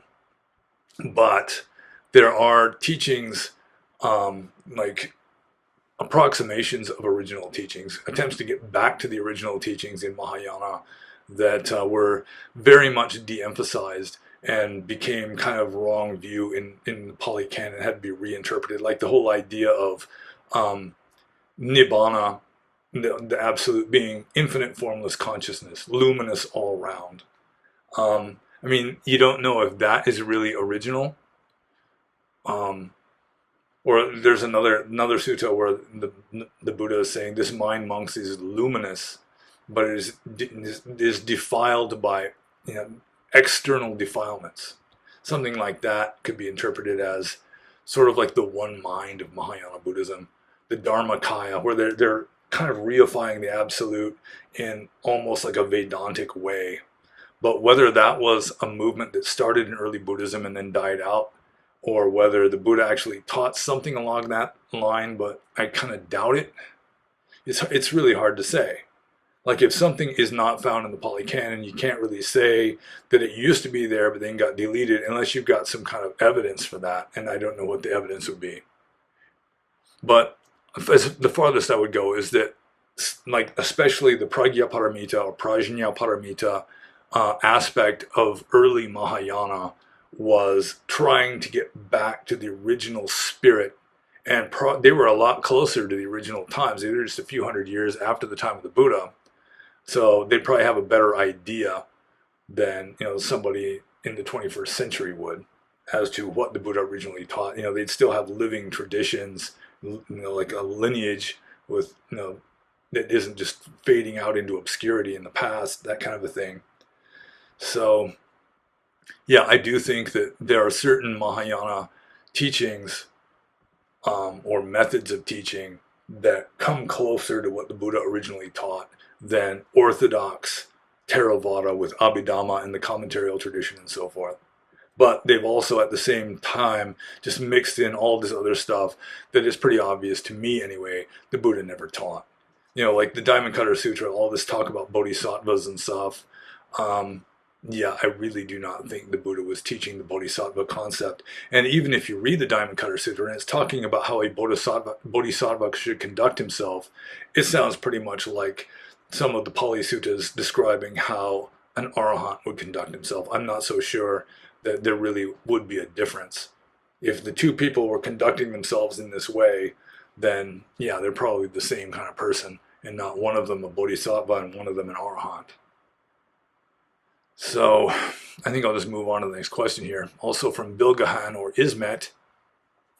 According to the suttas, there were many monks who committed suicide or hired an assassin in the Sangha. It seems odd to me the Buddha didn't make a hardline stance against suicide as he did against wrong views in sexual intercourse. I get the impression in the suttas that suicide is almost a neutral act.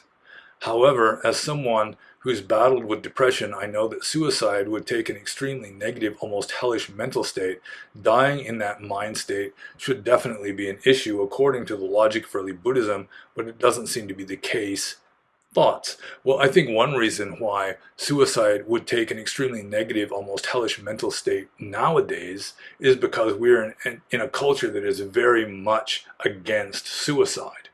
But in a culture where suicide was accepted, like ancient Rome or samurai Japan, or to some degree even ancient India, I mean, it could be a philosophical decision. You wouldn't necessarily have to reach the bottom pits of depression in order to decide to kill yourself. It might just be a culturally conditioned thing that under these conditions, I should fall on my sword or rip my belly open with my short sword or whatever it is, have the doctor open my veins like Cato the Younger did when Julius Caesar became dictator or was well on his way to become dictator. Um, and really, I mean, you read the text like the Gotika Sutta, and Gotika committed suicide and became enlightened in the process. And the Buddha does say, I can't remember if it's in the Gotika Sutta or not, but um, you really should not terminate your life until you've terminated your defilements.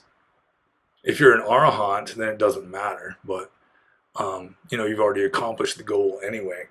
But for a person that isn't enlightened yet, then committing suicide is counterproductive because you could still be practicing Dhamma and getting closer. Um, so let's see here. Yeah, I mean, in ancient India, I mean, ritual suicide for spiritual renunciants was pretty common actually. Like um, the Jains and I think the Ajivikas, once a Jain or a Jivaka monk, at least in many cases, once they thought that they had gotten rid of all of their karma, that they were pure, then what they were supposed to do is just go out into like an isolated area, like some desolate area where there's not lots of people, and just squat down and just remain in a squatting position until they died. So they would die of probably, you know, dehydration and kidney failure first before they died of anything else. But I mean, that was just standard in ancient India, at least in theory. It was encouraged in the texts, although technically they didn't really have texts because it wasn't written down. But it was standard in the tradition that under certain circumstances, suicide is the appropriate thing to do, and it can be done wisely, especially in a culture that has a more or less wise approach to suicide instead of, you know, nowadays. I mean, Christianity, suicide was not considered to be all that bad until Christianity came along, and then it's like spitting in God's face because life is a divine gift and so forth, and it's a mortal sin. And in Dante's Inferno, there's a special ring of hell where the suicides go, and it's not nice at all. It's very unpleasant there. And now Christianity is being replaced by just secular materialism, where you only live once, and when you're dead, you're dead. And so people are just kind of afraid and freaked out of suicide. I mean, in a way, people can be kind of afraid and freaked out of just renouncing the world as a monk. I remember noticing that a long time ago, that people will say that suicide is the coward's way out, when actually, I mean, the person who commits suicide is doing the one thing that the person calling him a coward is the most afraid of. And it's the same kind of resentment towards monks sometimes. Like lay people, they meet a monk who has renounced the world. They kind of resent the very fact that this person has renounced the very things that this other person values the most in life. Just having a nice home and family and friends and comfort and so forth. They might be just, that is the purpose of life for them. And here's this other person just rejecting it outright. So I would say that suicide does not necessarily require an extremely negative, almost hellish mental state, although nowadays it's pretty common, I think. But I don't think Cato the Younger necessarily was in a hellish mental state. Mark Antony, when he fell on his sword, I mean, that was, for a soldier, that was the ritual way of doing it. You just fall onto your own sword. But he was pretty bummed out that he lost the Battle of Actium and all that. Um, yeah, let's see. Let's just get back to the top of this question here. Yeah, according to the sutras, there were many monks who committed suicide. Yeah, there was actually like an epidemic of it at one point, where the Buddha was teaching, how life is just sort of a burden. It's just something you're better off without. And then he went off into seclusion. And while he was off in seclusion, there was this rash of suicides, or one monk was just volunteering to kill any other monk that wanted to die. I mean, he wasn't murdering them against their will, but it's like, yeah, kill me next, kind of a thing. So then he made the rule against killing, against murder. I'm pretty sure that was the origin of the rule against killing another human being. But with regard to suicide, if you're not enlightened yet, then you're kind of interfering with your own chances. So it is frowned upon in that sense. So I think I'll just move on to the next question here. And this is from Rui. And Rui says, hello, Panyo. Do you think that awakening can be postponed at will, or does it so utterly take over that any shred of will is useless? This is such a weird question. I mean, it may not sound all that weird, but do you think that awakening can be postponed at will? I mean, unless you're a Mahayana Buddhist, I don't know why you would postpone awakening if you were capable of becoming awakened. The Mahayana Buddhists, they take this vow, the Bodhisattva vows, where they're going to postpone enlightenment until all beings are saved. I guess that's what they're vowing. So maybe some Mahayana Buddhists have just, no, just like they get close to it or something and they just, but yeah, I don't really know if awakening can be postponed at will. I'm not sure why anyone in their right mind would want to postpone it, unless, again, they're like a Mahayana Buddhist who has been taught essentially the wrong view that you should postpone enlightenment indefinitely, which is pretty much the opposite of what the Buddha was originally teaching, which is strive to get enlightened in this very life. Yeah, so I guess I just have to say I really don't know the answer to that one. It is a strange question. Maybe you should ask a Mahayana Buddhist, especially a very wise one, and then, because that's part of their spiritual tradition, that you are supposed to postpone awakening. But I don't know if they get really close to it where they, it's just right there. They can, they're almost enlightened. They're right at the threshold, and then they just step back as a matter of principle. I don't know. That's a good question, but I'm not sure what the answer would be. Do you think that awakening can be postponed at will? I mean, not for everybody, obviously, because for some people, the enlightenment just hits them upside the head, just sneaks up on them and jumps on them from behind. So in a case like that, I don't think you'd have much say in the matter. And yeah, I really don't know why any sane spiritual practitioner would do that, unless it was just like cultural conditioning. They're a Mahayana Buddhist.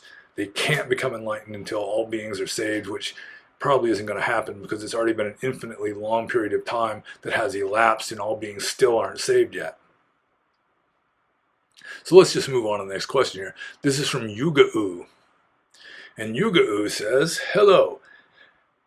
Hi, Yuga-U. Can you please explain what or who is observing the phenomena in mindfulness practice, and what is the Pali name for that? Thank you. Well, technically, you do not have to have anyone who's observing the phenomena, because the phenomena themselves are conscious.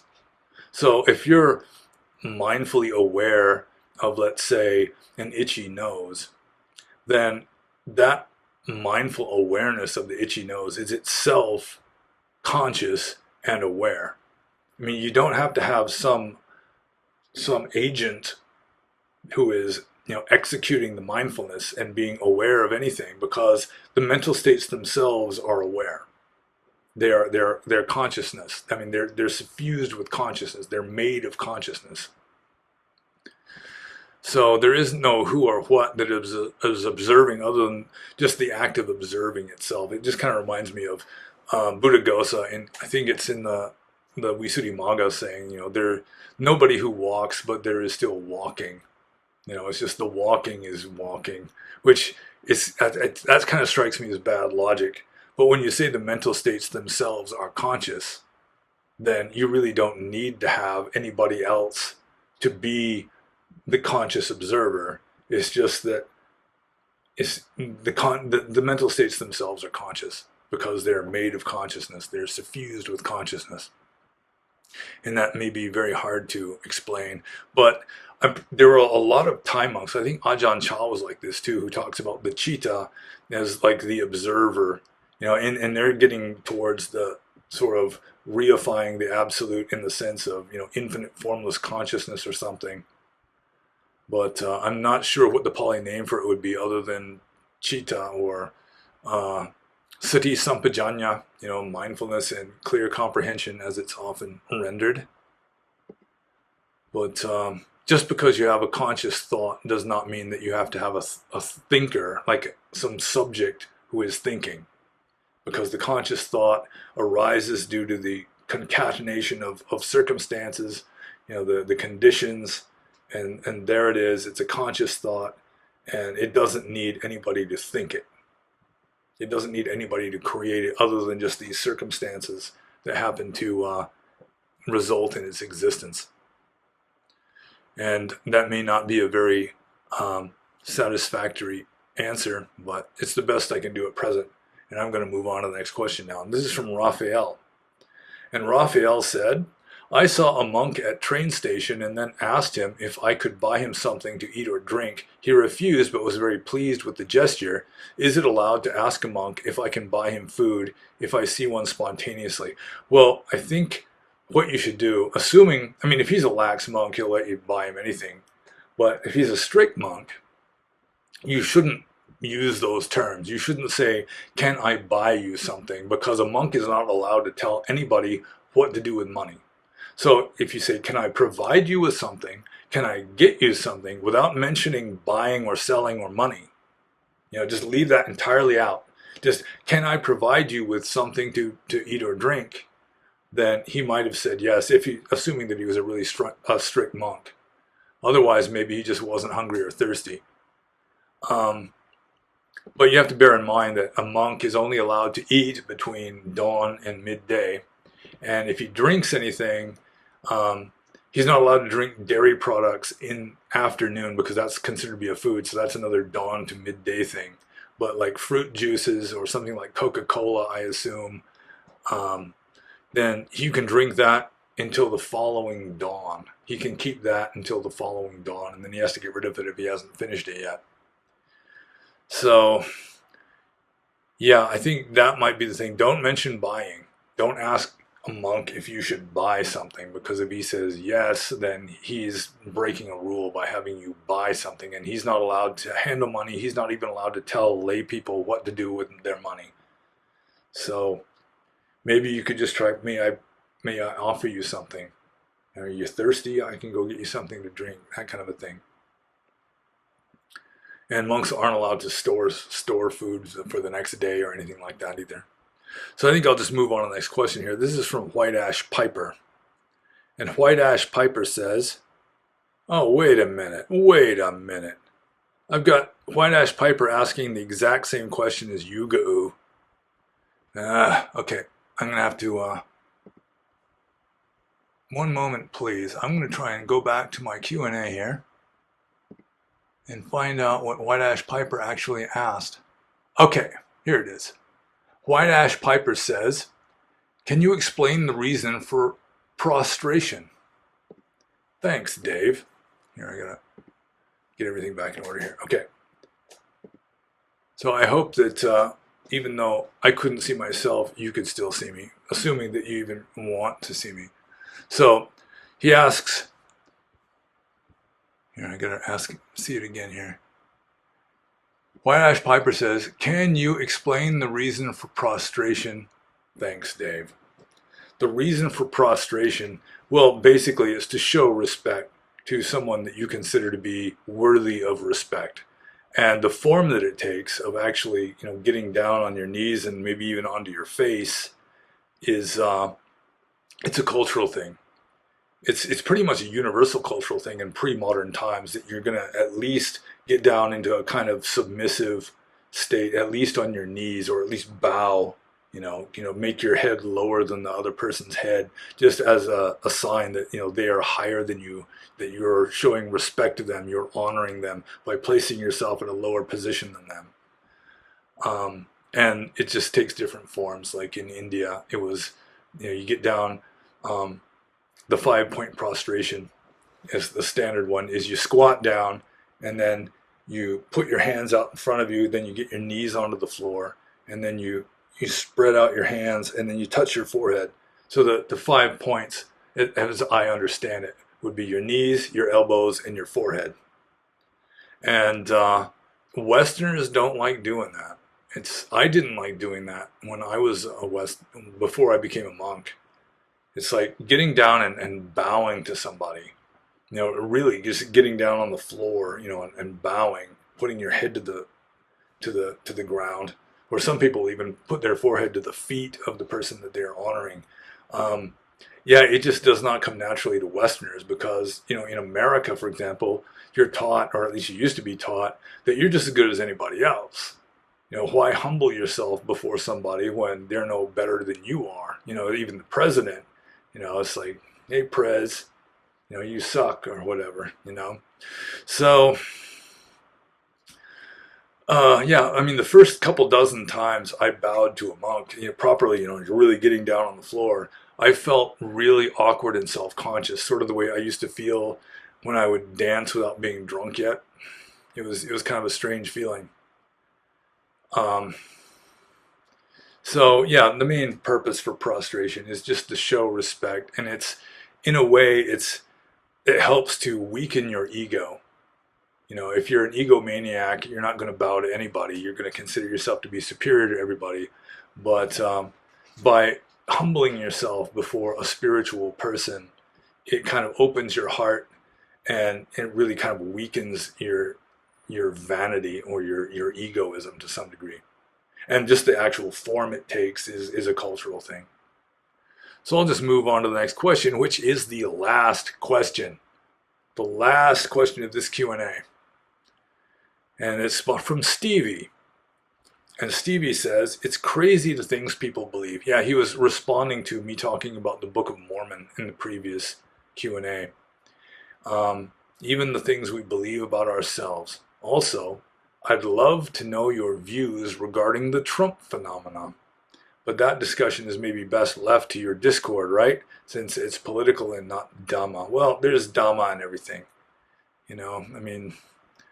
I mean that can be sort of an easy justification for being an information junkie or following the news or whatever, but still, I mean, like my Discord server, it's got like a politics and current events section, got a room for that. Um, so essentially, he's asking me what are my views regarding the Trump phenomena, and I'm not exactly sure what he has in mind with regard to the Trump phenomena, but I do think that Donald Trump was a surprisingly good president, considering just that he had the ruling elites of both parties, plus all the globalist propagandists and everybody just hating his guts and doing everything they could to oppose or resist him. There were a few like Lindsey Graham who kind of saw the writing on the wall. He was kind of could go either way. He was still a globalist, but Trump was obviously in power, so he was kind of kissing his ass to some degree. But yeah, Trump was not a globalist. I think that is his main problem. It's not that he had mean tweets or that he's unpresidential and crass. I mean, some of our greatest presidents were not particularly presidential in their demeanor. And I mean, I took the liberty once of just doing a study on all the people in history, or the most famous people in history that came down with the name the Great. And most of them were pretty much just self-serving narcissists who at least had enough sense to know that if they wanted their name to live in glory, for hundreds or thousands of years, they should do good for their country.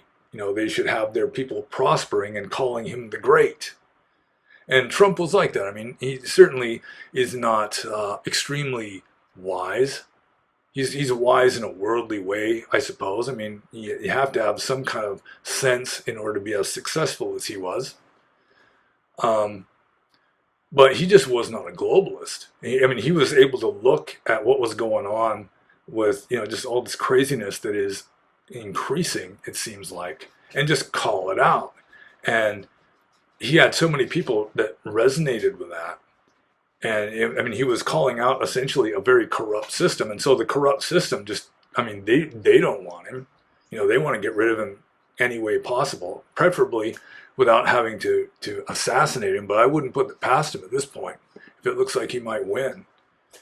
But so I think Trump was, he was kind of a vain narcissist of a guy, but he was a patriotic vain narcissist who was really trying to do what was best for his country, if only because he knew that was how he could go down in history as a great man. And he had everything else. He had, the money and the mansions and the beautiful wife and all that.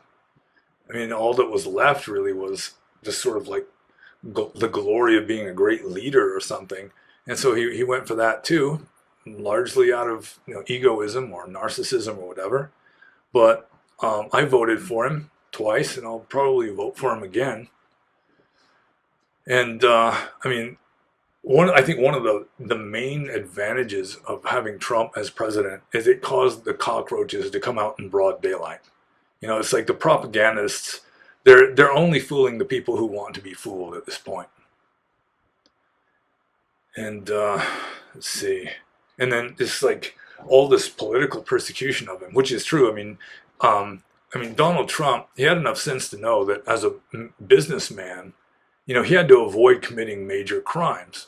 So when they're investigating everything he's ever done, just trying to find any dirt that they could take him down with, like the Russian collusion thing, they were investigating, just a wide open investigation, just anything that was in any way related to, what they were looking for, they could investigate that. They could just ramify out their investigation in any way they pleased. And they didn't find anything really serious against Trump. And I mean, they have to run defense for Biden. So I mean, it's not that Trump did these bad things. I mean, they're just having to invent new felonies just to try and get anything against him, or they're having to assume his guilt from the get-go and say that he had bad volitions when he was doing this. He was trying to overthrow the government when he said this, but they can't prove what his intentions were. And then Biden, I mean, he's bragging about doing things worse than Trump was impeached for, just broad daylight in public. And I mean, that's okay because he's a globalist. And so they're just like closing ranks and doing everything they can to protect him. And they're protecting his relatively worthless, degenerate son also, mainly just to protect Biden, the big guy that gets the 10%. So, yeah, I'm talking politics here. But I mean, it does remind me sort of the direction the Roman Republic was going before the empire started. I mean, we haven't got anywhere as bad as that with like political opposition, not just being, destroyed by show trials and indictments and so forth, but, like just being murdered in the street, that kind of a thing. We haven't really gotten that far yet. And, I mean, it got worse than that with just like purges going like Marius and Sulla, just Marius gains power and he's like killing off his political opponents, and then he sort of gets eclipsed by Sulla, who just starts killing off Marius's allies, and it's just going back and forth, and it was just a bloodbath. And so by the time Julius Caesar came along, I mean, he probably saved Rome by turning it into essentially a quasi-fascist dictatorship. And yeah, I don't think Trump has anything like that in mind, but they'll accuse him of it just if they think that it'll stick and get more voters to vote against him. But it's yeah, I've never. This is just a unique thing in American history. It's just sort of like a new low, where they're really doing banana republic maneuvers just to destroy a political opponent. They think he can win. And so, they're scheduling his trials like the day before Super Tuesday. They're trying to keep him from campaigning, obviously, with these, pun intended, trumped up charges. And I mean, they've been doing this from the very get-go. I mean, within days of him being elected president, the first time, already Democrats were like writing up impeachment papers in Congress because they're trying to impeach him right then and there, just because they hate him with this hysterical, visceral hatred. And it's mainly because he is not a globalist. And he's not particularly politically correct either. And they just can't stand that.